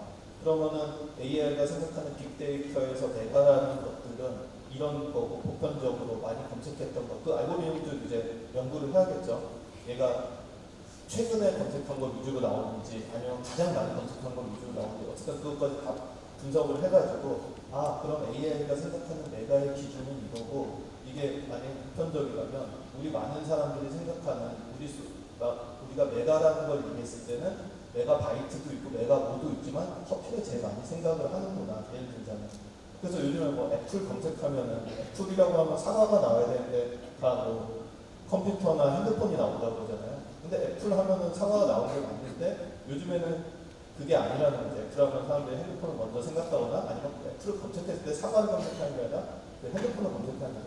그러면은 애플 검색했을 때 AI가 보는 거는 핸드폰일 거 아니에요. 원래 애플의 본질이라고 해야 되나? 원래 애플은 사과인 거죠. 네. 그런 식으로 뭔가 담론을 해가지고 이미지를 만든다? 그러면은 저는 이걸로 뭐 졸업하고 사진 이미지로 만들어서 논문에 쓴다? 그러면은 오케이인데 그냥 편하기 위해서 찍는 게 귀찮아서 훨씬 편하죠. 뭐 멀리 가서 해외에 가서 찍어야 되는 것도 그냥 비슷한 이미지를 만들어낼 수 있어요. 그런 거는 저는 아직까지는 못 하려고 있긴 한데 지금 말씀하신 게 사실 저도 굉장히 고민하고 있는 부분이는데 그래서 뭔가 서로 잘 기준을 정해야 되지 않을까 그런 생각이 있습니다. 그 대화가 점점 심각한 수준에 이르고 있는데요. 지금 우리 작가님들 5시부터 이렇게 오셔가지고 2시간가량 이렇게 앉아 계시니까 조금 힘드시죠? 많이 힘듭니다. 예, 힘드신 것 같습니다. 여기 제가 불빛이 이렇게 눈으로 와가지고 잘 보이지 않는데도 조금 힘들어 하시는 것 같습니다. 한번 기지개 펴시고 그 다음 이어가도록 할까요? 예. 자, 한번 손 쭉 뻗으시고요. 예, 쭉쭉. 예, 예. 자, 한번 앞으로 이쪽으로 예. 손 쭉 펴시면서 좀 기운 차려지시나요? 네. 자, 그러면 제가 보기에 여사월 교수님께서 굉장히 재미있는 질문을 해주실 것 같은데요. 이호철 작가님의 머리 뒤쪽에 아우라가 보이지. 어두워지니까. 저는 사업 사진도 하고 또 순수 사진도 하고 교육도 하고는 있지만 그 사업 사진은 단가라는 게 어느 정도 정해져 있기 때문에 그 기준에 맞게 제가 찍은 광고 사진을 팔면은 되거든요. 근데 이제 이 아우라가 붙여지시는 유원철 작가님은 만약에 내가 이 작품을 만들었는데 누군가에게 팔아야 돼. 누군가가 내 작품을 사줘요. 그렇다면 그 작품에 대한 기준, 판매 기준, 금액에 대한 거 그런 거는 본인이 직접 책정을 하시는지 아니면 뭐 갤러리면은 갤러리에서 작가님 작품을 보고 판단을 해서 그 가격을 매기는지 뭐 그런 구체적인 거에 대해서 말씀해 주시면 감사합니다.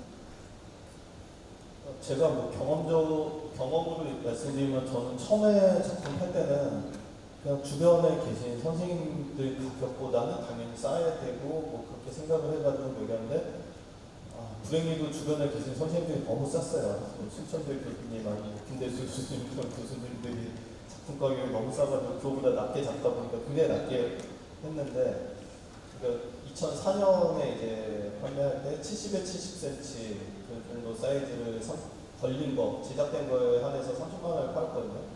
그때 16점을 전시했는데 70에 70은 작은 사이즈는 아니잖아요. 언제? 2004년에. 그러면 거의 20년 전. 딱 20년 전에. 근데 그때도 제작비가 그렇게 싼 건 아니었어요. 한 10만 원 이상 들었었는데, 그러니까 16점 개인전에 했는데 16점 다 사도 480만 원인 거예요.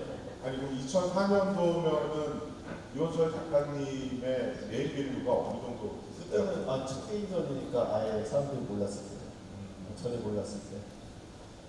근데 아무튼 그렇게 잡고 나서 조금씩 올리기는 했는데 지금은 이제 어느 정도 저는 형성이 됐다고 생각을 하고 그래도 좀 다른 작가들보다는 상품이긴 한 것 같고요. 누군가 이제 물어보면 예전에 그렇게 물어보는 사람이 있었어요. 큐레이터인데 누구 작품 너무 비싸지 않냐. 그래서 제가 그 큐레이터한테 물어본 게 그 작가 나이가 몇 살이냐, 그 작품 사이즈가 몇이냐, 에디션이 몇 개냐, 그리고 학력이 어떻게 되냐, 경력이 어떻게 되냐, 뭐 개인전은 몇 번이냐, 뭐 그런 걸 이렇게 쭉 물어봤어요. 그게 사실 가격을 결정할 때 중요한 것들이거든요. 사이즈 같으면 당연히 비싸게 받는 거고, 에디션이 적으면 비싸게 받는 거고, 경력이 많으면 비싸게 받는 거고, 나이가 많아도 좀 어느 정도 좀 감안할 수 있는 부분이고, 제작비가 당연히 이제 재료를 비싼 거 썼으면 많이 할 수 있고. 근데 저는 만약에 가격을 한다면, 만약에 뭐 지인이, 그래서 그건 작가마다 달라요. 정말 작가 마음인데, 정말 지인만 살 수 있어. 지인이 사준대요. 우리 부모님이 사준대요. 다른 사람은 아무도 살 사람이 없어. 그러면 그냥 비싸게 파는 경우가 있어요. 그러니까 다른 사람 이제 시장에 볼 일이 없다면. 근데 내가 생각했을 때 내 작품이 나중에도 그렇고 시장에 어느 정도 돌아다니는 그 정도가 된다. 그러면은 저는 좀 싸게 잡으라고 얘기를 해요. 올리는 거는 쉬워요. 근데 비싸게 올린 거를 낮출 수는 없어요. 그러니까 싸게 잡은 다음에 에디션이 뒤로 갈수록 올리고 전시를 많이 하고 경력이 쌓일수록 올리고 계속 그렇게 올리고 제가 아까 처음에 70에 70, 30만 원에 팔았다고 했잖아요. 그게 지금은 300만 원이 넘어요. 비싼 거는 600까지 가요. 똑같은 사이즈에 똑같은 에디션은 다르죠. 그러면 20배 정도 된 거잖아요. 근데 저는 그 올린 게 경력이 올라가면서 올리고 전시하고 뭐 그랬을 때 올리고 그리고 에디션이 뒤쪽으로 판매될수록 올리고 그리고 너무 판매 많이 된 거는 제가 마음에 드는 건데 판매 많이 된 건 아예 안 팔기도 해요. 그러니까 어쨌든 시장에 의해서 어느 정도 이제 비슷비슷하게 이제 형성이 된 거죠. 그래도 뭐 요즘에 작가들 이렇게 대학원 졸업하는 학생들 보면은 뭐 300만 원, 400만 원도 하는데 그거에 비하면 저는 그렇게 비싼 거라고 생각 안 하고 그러니까 낮췄다가 처음에는 잘 모르더라도 내가 생각하는 것보다 약간 낮게 잡고 그 다음에 계속 판매가 되면은 어쨌든 시장에서는 그게 팔린다는 거는 수용을 하는 거잖아요. 그러면 조금 더 올리고 그래서 안 팔리면 또 그냥 금결 좀 지키고 작은 사이즈가 70에 70 사이즈가 그 정도 20년 전에 그 정도였으면 2024년도에 사이즈 큰 작품은 얼마예요? 2024년 올해. 올해?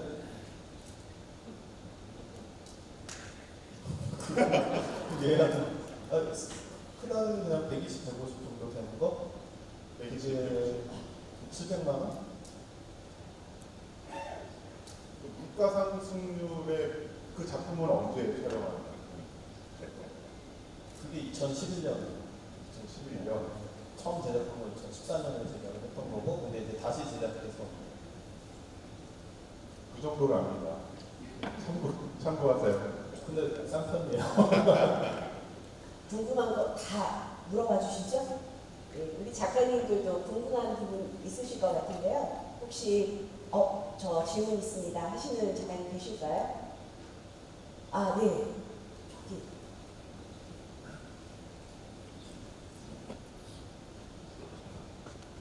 네, 안녕하세요. 마천지보의 김광진입니다. 사진은 기본적으로 현실을 사실적으로 시각적으로 재현하는 걸로 알고 있고 공부도 그렇게 해온 걸로 그렇게 왔습니다. 오늘 그 교수님께서 보여주신 원형이라든지 구름이라든지 하늘이라든지 바다라든지 시계 같은 것들을 여러 가지 차진 기법 중에서 장르치료와 표현 기법을 사용해가지고 초현실 세계를 재현하신 것 같습니다. 그래서 제가 느낀 것은 어떤 마음으로, 어떤 생각으로 이 여러 가지 차진 기법 중에 장르치료와 표현 기법을 써가지고 이 작가님의 마음을 이입하셨는지 그걸 설명을 볼 수 있습니다. 그 부분에 오를 해서 이 단어 하나를 잘못 든 거고.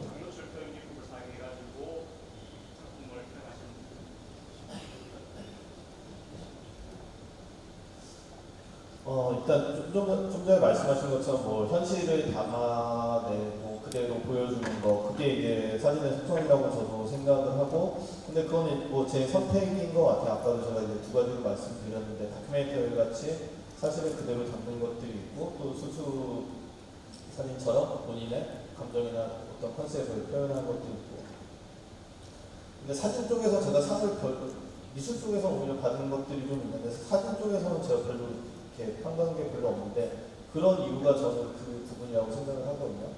이게 어떻게 보면은 좀 감성적으로 제 주관적인 게 좀 더 많이 드러나는 면이 있다고 사람들이 생각을 해서 아니면 그냥 뭐 작품이 안 돼서 그럴 수도 있고 근데 이제 지금 말씀하신 사진의 그런 속성에 따라서 사실을 보여주는 거는 좀 더 객관적인 거죠. 주관적인 거라기보다 이미지의 객관적인 거.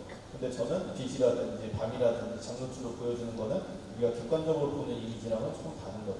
그리고 지금 이제 최근에 몇십 년 동안 많이 유행했던 게 유형학 사진이 유행을 했기 때문에 있는 그대로 대상의 그런 디테일이라든지 그런 면을 그대로 보여주는 게 많이 유행을 하다 보니까 제가 보여주는 방식은 그냥 어떻게 보면 좀 모던한 방법 그러니까 예전에 많이 근대적인 그런 방법들 사람들이 썼던 그런 방식 아니냐 그걸 왜 약간 답습하고 있냐 그렇게 얘기할 수 있는데 그거는 저는 다 같이 존재해야 된다고 생각을 해요.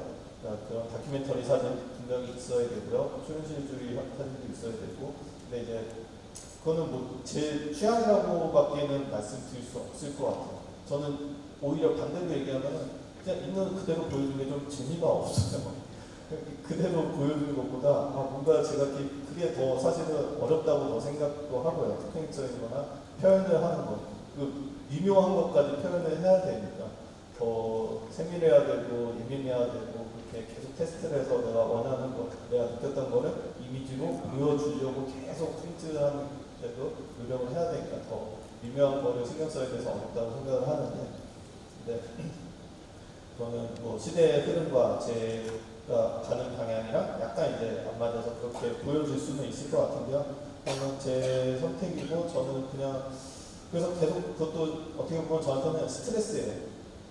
나도 그래도 뭔가 좀 다른 거 지금 했던 거랑 좀 다른 작업 좀 신선하고 남들과 좀 다른 작업들 생각하지 못했던 그런 독특한 거를 그러니까 어떻게 보면 좀 비슷한 느낌이 있으니까 그런 걸 꼭 벗어나야 되지 않을까 그런 생각도 많이 하고는 있는데 한편으로는 내가 갖고 있는 거 그게 나라면 그걸 또 지속해야 되지 않을까 계속 저도 스스로 계속 고민을 하고 있어요. 근데 뭐 그거는 살면서 계속 바뀌는 거냐. 그러니까 우리가 똑같은 책도 20대 때 읽었을 때와 40대 때 읽었을 때가 책에 보는 관점, 느낌, 감정들도 다 다르듯이 똑같은 세상을 보는 것도 다른 것 같고 제가 작업을 계속 하고 있어도 계속 작업에 대한 태도도 계속 바뀌는 것 같아요. 근데 그거를 이제 조율할 때도 있고 그냥 둘 때도 있고 그러고 있습니다. 지금 답에 대해서 제가 명확하게 이렇게 답변 드린 것 같지는 않은데 그건 제 개인적인 취향과 선택이라고밖에 할 수 없을 것 같아요. 세밀하고 예민하게 자신과 대화를 나누고 계신 여절 작가님께 저도 질문 하나 드리겠습니다. 만약에 20년 후에 여절 작가님이 현재의 나에게 얘기를 나눠준다라고 한다면 미래 자신이 현재의 작업에 대한 어떤 조언이나 피드백을 할 거라고 생각하십니까? 그리고 그 조언이 현재의 작품에 어떤 변화를 가져올 수도 있지 않을까 하는 생각이 있으실까요? 그러니까 계속 지속적으로 저는 생각을 했던 게 너무 좀 작업하는데 좀 무겁게 생각한다? 그런 게 좀 있어요. 그래서 예전에 제가 다른 학교에서 이제 특강을 했는데 그때 특강을 한 다음에 학생이 이제 물어봤어요. 질문을. 작업을 이제 학부 학생들이니까 작업을 이제 어떻게 시작해야 될지 잘 모르니까 제가 답한 게 그냥 편하게 일상적인 것부터 생각을 해라. 주변에 있는 거, 관심이 있는 거 그런 것들을 생각을 하면서 관심을 갖고 계속 관찰을 하고 작업도 하고 찍다 보면은 그 과정에서 또 뭐가 생길 수가 있다. 그렇게 얘기를 했는데 듣고 계시던 그때 박평종 선생님이 있어요. 박평종 선생님이 수업인데 제가 특강을 거기서 한 거였는데 박평종 선생님이 하는 말이에요. 아니 자기는 무슨 시간 얘기하고 죽음 얘기하고 있으면서 그게 일상적인 그거랑 굉장히 거대 난문이잖아요. 뭐 알 수도 없고 정의 내릴 수도 없는 되게 어떻게 보면 거창한 거 하고 있으면서 학생들보다는 일상적인 거 이렇게 주변에서 찾아보라고 한다고 뭐 그런 거 하셨는데 어쨌든 그런 주제를 좀 무거운 거를 이렇게 생각했던 것 같아요. 그래서 그때 제가 답을 한 것처럼 생각이 없는 건 아니거든요. 일상적으로 이렇게 생활하면서 이거 작업하면 재밌을 텐데 근데 많이 너무 재는 거죠. 이거 너무 그냥 학부 뭐 석사생들 학부생들 하는 그 정도 수준 아니야? 약간 너무 가볍지 않아? 좀 더 뭐를 해야 되지 않아? 뭔가 좀 더 철학적인 게 있어야 되지 않아? 너무 재는 게 많아요. 근데 그러면은 점점 하기 힘들거든요. 그래서 그게 계속 스트레스고 그걸 좀 버렸으면 좋겠다고 항상 생각을 하는데 그게 쉽지가 않아요. 그래서 한번 편하게 너무 무겁지 않게 이거 생각나는데 이거 한번 해봐. 그게 사실 사진 처음 시작할 때는 그랬거든요. 고등학교 때 그랬고 그래서 좋아서 했고 사진 찍는 게 늘 즐거웠는데 무게가 자꾸 생기다 보니까 이 친구는 스트레스가 되고 좀 그런 것도 있어서 근데 오히려 이제 반대로 좀 가볍게 그래서 만약 20년 후에 저가 저한테 뭐 한다면은 너무 그렇게 무겁게 생각하지 말고 좀 편하고 가볍게 생각나는 거 하고 싶은 거를 좀 해봐. 약간 그 말씀은 작가님께도 그것도 드리신 말씀이실까요? 네. 그러면 제가 이렇게 정리도 한번 해보면 맞을까요? 좋아하는 것을 찍고 좋아하는 시간을 찍고 자기만의 기준으로 찍고 일상적인 것만 찍어라. 이렇게 정리가 가능할까요? 네, 가능한데 일단 즐기기 위해서 재밌어서 하는 거라면 그것만으로도 저는 된다고 생각을 하고요. 그냥 사진 찍는 게 좋아, 그냥 취미고 그냥 재밌어.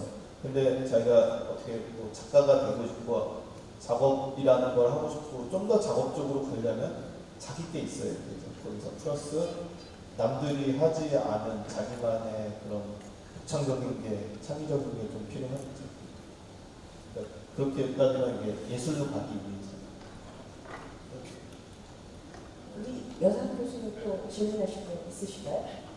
하나만 방금 전 조준 교수님이 질문하신 거에 이호준 교수님이 너무 심오하게 답을 주셔가지고 그냥 작품 20년 후에 작품 많이 팔고 우리 한 달에 한 번씩 골프 치고 현실적으로 그렇게 하기 힘들잖아요.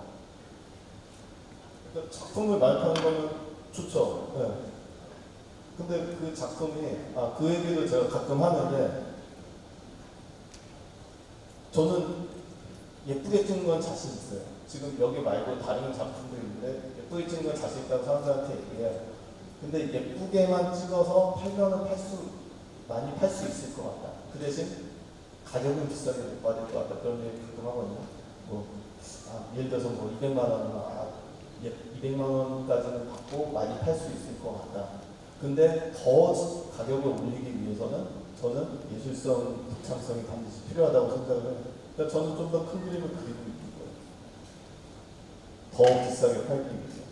200만 원에. 지금 말씀을 해주셔가지고 그냥 갑자기 생각이 나서 질문을 드리는데 에디션 붙이시잖아요. 그거에 대한 기준도 있으실까요? 그것도 저는 초반에 이제 선생님들이 하는 거 그때는 사실 2003년, 4년 그러니까 에디션이라는 건 작품이 팔려야 의미가 있는 거거든요.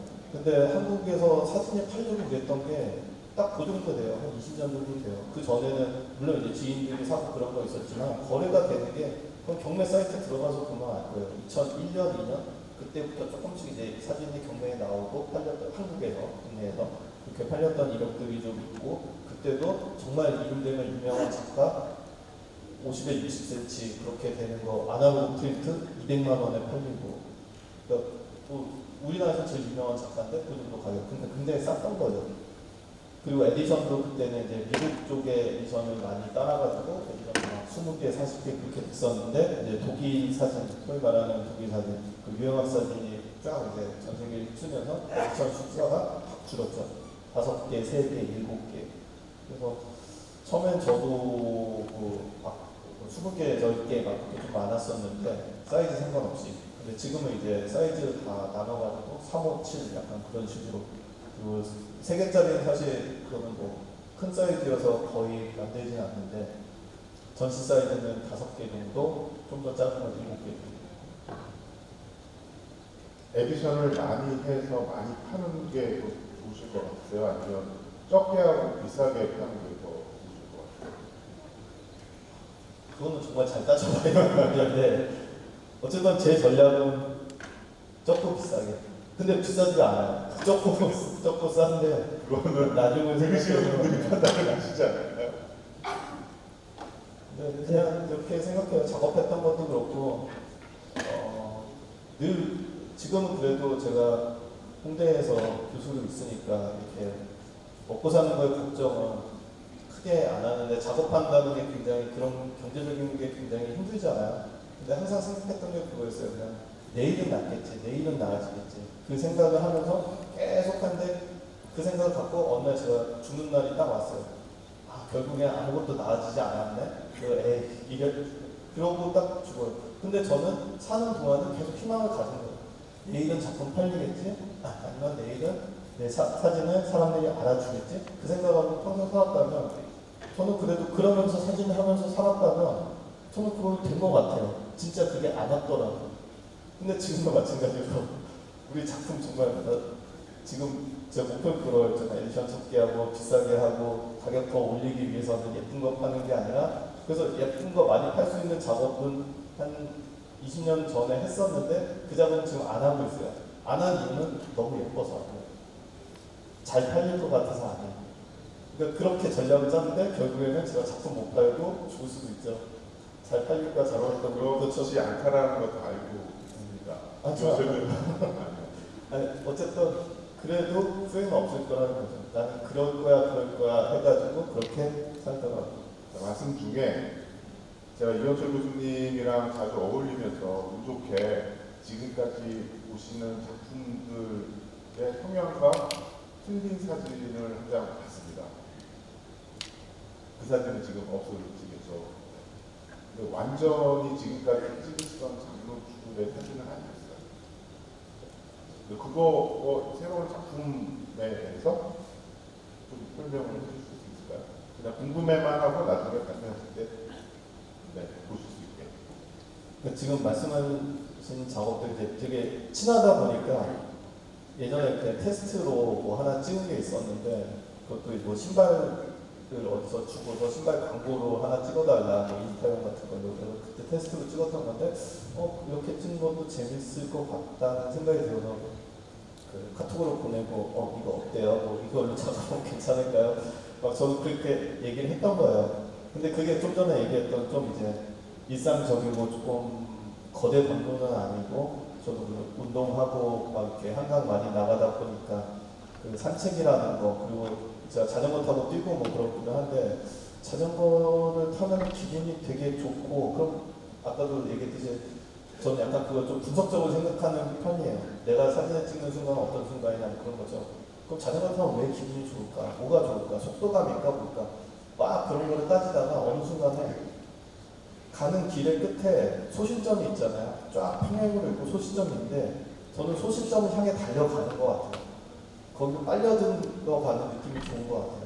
근데 그렇게 가다 보면 근데 닿을 수 없잖아요. 계속 가도 간 만큼 소신점이 또 있고 닿을 수 없는 건데 계속 향하는 거. 근데 그게 뭐 우리가 사는 거랑 좀 비슷하다는 생각도 들었고 그래서 일상적으로 그렇게 느끼는 거 산책이라든지 산책, 소신점 그리고 길, 꿈 그런 거에 대한 거 그런 걸 뭐 제가 더 구체적으로는 얘기하기가 힘든데 그런 거에 대해서 좀 가볍게 산책하는 길에서 여러 장을 찍어서 뭐 합성을 한다든가 그런 내용으로 하면 어떨까. 그러니까 아까 얘기했던 뭐 죽음보다는 훨씬 가볍고 일상적인 거지만 좀 가볍게 이렇게 해보고 싶어서 그런 생각을 좀 했고 질문도 하고 그랬었습니다. 그리고 계속 그것도 지금 고민 중이에요. 고일주 씨의 작업으로 한 장밖에 테스트를 안 해봤기 때문에 그것도 제대로 된 테스트는 아니고 테스트 더 해보긴 해야겠지만 할지 안 할지도 약간 고민 중이에요. 근데 그 생각은 있어요. 좀 가볍게 좀 하고 싶다. 아니, 말씀하세요. 계속 끝까지 좀 저녁 때까지 이어졌으면 좋겠는데 뭐 시간도 좀 있는 것 같고 마무리 질문 같은 거 한번 해야 될 것 같습니다. 그래서 교수님들 작품 뭐 시리즈서부터 작품들이 많이 있는데 그 중에서 내가 가장 아끼고 사랑하는 작품이 뭔지 이거 하나 하고 앞으로 이제 또 내가 어떤 작업을 할 것인지 이렇게 구상해 놓은 게 있는지 그다음에 또 다음에 발표할 작품이 또 어떤 거가 있는지 이런 거에 대해서 좀 간략하게 말씀해 주실 것 같아요. 앞으로 할 작업 같은 경우에는 제가 오늘 이제 토크하면서 방금 전에 배상현 교수님 질문이나 아까 제가 시계 작업 같은 경우는 계속 작업량이 많지가 않아서 계속 하고 싶다. 그래서 일단 그 전에 했던 시계 작업 같은 경우에는 계속 좀 하고 싶고요. 그거는 그냥 기본적으로 쭉 끌고 나가고 싶어요. 그 작업을 하면서 이제 새로운 작업을 중간중간 몇 개를 더 하고 싶고 그런 작업들은 좀 가볍게 하는 작업들. 그래서 방금 얘기했던 그런 작업이 될 수도 있고요. 그리고 계속 그런 걸 이제 찾으려고 노력을 하고 있습니다. 애착이 가는 작품은 그건 사실 시리즈마다 좀 다른 것 같긴 해요. 시리즈로 따지면은 오늘 보여드렸던 작업들이 가장 이제 제가 애착이 가는 작업들이고요. 시계 작업이나 무덤 찍었던 작업들. 시리즈로 보면 그렇고 시리즈마다 각각 이미지로 봤을 때는 좀 다른 것 같아요. 네, 그런 것들이 진짜 제가 원하는 분위기가 나는 그런 사진들인 거죠. 그 시리즈의 컨셉과 딱 맞고 제가 원하는 아까 정서라고 표현했는데 정서와 테크닉과 모든 게 다 맞아 떨어지는 그런 작업들. 그리고 그런 건 제가 이제 운이 좋다고 얘기를 하거든요. 그러니까 내가 어떻게 이런 걸 찍었지? 그러니까 너무 타이밍이 잘 맞은 거죠. 이게 날씨랑 환경도 영향, 그러니까 제 테크닉이나 그런 게 아니라 환경의 영향도 굉장히 많이 받는 거기 때문에 그거를 제가 의도치 않은 그런 환경들도 있어요. 딱 갔는데 위에 뒤에 달이 떴고 뭐 구름이 이렇게 있고 모든 환경이 다 맞는 그런 타이밍들인데 그랬을 때 정말 운 좋게 찍어서 그런 거 애착이 더 가지고 해서 제 능력 이상이 나왔다고 생각을 할 때 그럴 때가 가장 이제 성취감이 있을 때죠. 특히 그리고 그게 필름이라서 더 그런 것도 있어요. 디지털로 딱 찍고 이제 보이잖아요. 보이니까 성취감이 기대감이 짧은 거죠. 딱 찍고 보이니까. 근데 필름 같은 경우에는 며칠, 몇 시간이라는 시간이 걸리니까 그동안에 걱정도 되고 기대도 되는데 나는 요 정도 나왔으면 좋겠다 했는데 현상으로 딱 보니까 그 이상이 나오면은 너무 기분이 좋은 거죠. 그리고 사실 디지털 같은 경우에는 쭉 찍다가 같은 장소로 이제 찍잖아요. 여기서 계속 찍는데 딱 찍었는데 이거 내가 원하는 거야. 마음에 들게 나왔어요. 그러면은 저 카메라 접을 것 같아요. 근데 필름은 그렇지 않거든요. 이게 어떻게 나올지 잘 모르니까 계속 찍어요. 더 찍어요. 그러면은 사실 디지털로 찍었을 때도 그 다음 컷을 한 번 더 찍었으면 더 좋았을 수도 있잖아요. 근데 이거 나 마음에 드네 하면서 접으면은 내 만족만큼 나오는 거죠. 그 이상이 나오는 거 있을 수 있는데 그게 필름보다는 좀 덜한 것 같아요. 그래서 어떻게 보면 좀 우연성도 있는 거지만 그런 면에서는 제가 생각했던 기대 이상 아니면 제 능력 이상 나온 그런 사진들 좀 애착이 가는 것 같습니다. 시간이 2시간 휙 가고 있는 중인데요. 마지막으로 우리 작가 선생님을 질문 하나 더 받도록 하겠습니다. 네.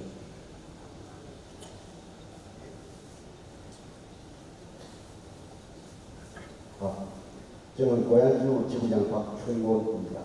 제가 제일 궁금한 게 지금 그 사진이 나오는데요. 우리가 판매하는 사진이라고 해서요. 물론 뭐 개발하는 사진이라든가 유출 사진이라든가 뭐 집에 목이 들어온다 이런 사진 많이 팔린다 하잖아요. 근데 지금 산소 사진을 누가 가져가나요? 이게 제일 궁금해요. 감사합니다. 산소 사진은 산소. 이 사진은 그래서 처음에 학생 때 두 점 파는 게 있어요. 포트폴리오 판 거 있는데 그게 최초로 제가 사진 팔았던 거긴 하네. 2002년도. 그 이후로 뭐 전시에서 판 건 없어요. 지금 호주 이런 찍었던 건 없는데. 네, 아까 보여드렸던 이제 한국에서 경주라든지 다른 고분 나무와 고분 찍었던 시리즈, 그거는 제 시리즈 중에서 가장 많이 판매가 됐거든요. 그러니까 저도 사실 기대를 안 했어요. 처음 개인전 할 때 누가 무덤을 사겠어 그랬는데 그냥 사람들은 이게 또 크기가 크면은 또 그렇게 무적으로 생각을 하나 봐요. 어떤 문화재를 생각을 하고 이렇게 작은 부분이면은 좀 무섭게 느껴지는데, 그래서 그거는 크게 신경을 안 쓰더라고요. 그래서 저도 그게 좀 의외이긴 했는데, 아무튼 뭐 질문이 그렇게 말씀하시면 산소는 잘 사람들 관심 없는데 이게 왕릉이나 뭐 지배층의 그런 오래된 고분이나 그런 거는 크게 신경을 안 쓰는 것 같아요. 그럴 수도 있어요. 이제 슬슬 마무리해야 될 시간이 되는 것 같습니다. 어떻게 오늘 즐거운 시간이셨나요? 네. 오늘 이원철 작가님의 예술 세계를 통해서 새로운 시선과 감각을 만나지 않으셨나 하는 생각이 듭니다. 이원철 작가의 작품이 지금처럼 우리를 새로운 차원으로 이끌고, 그리고 또 그 속에서 우리의 일상과 다른 것들을 발견하는 계기를 만들어주신 거 아닌가 하는 생각이 듭니다. 예술이란 그 자체로 우리를 좀 변화시켜줄 수 있고, 그리고 또 오늘 이 자리에서 그 힘을 빌려 함께 느끼지 않았나 하는 생각이 들거든요. 성남 포토 콘서트가 여러분과 예술의 놀라운 얘기를 나누는 플랫폼이 될 수 있어서 참으로 기뻤습니다. 이 순간 여러분의 마음에 오랫동안 이 시간들이 남아서 여러분들의 작업에 많은 인사이트를 주면 좋지 않을까 하는 그런 생각이 듭니다. 오늘 많은 시간 수고해 주신 이원철 작가님, 그리고 또 백택수 상무이사님, 여상현 교수님께 한번 박수 해주십시오.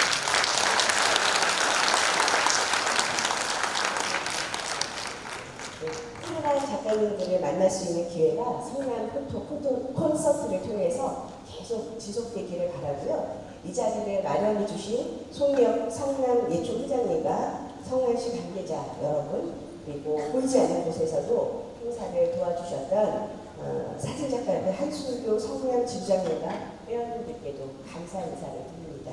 그리고 오랜 시간, 의미 있는 시간을 같이 해주신 우리 작가 선생님들께도 감사드립니다. 오늘 여기서 마무리를 하도록 하겠습니다. 감사합니다. 감사합니다.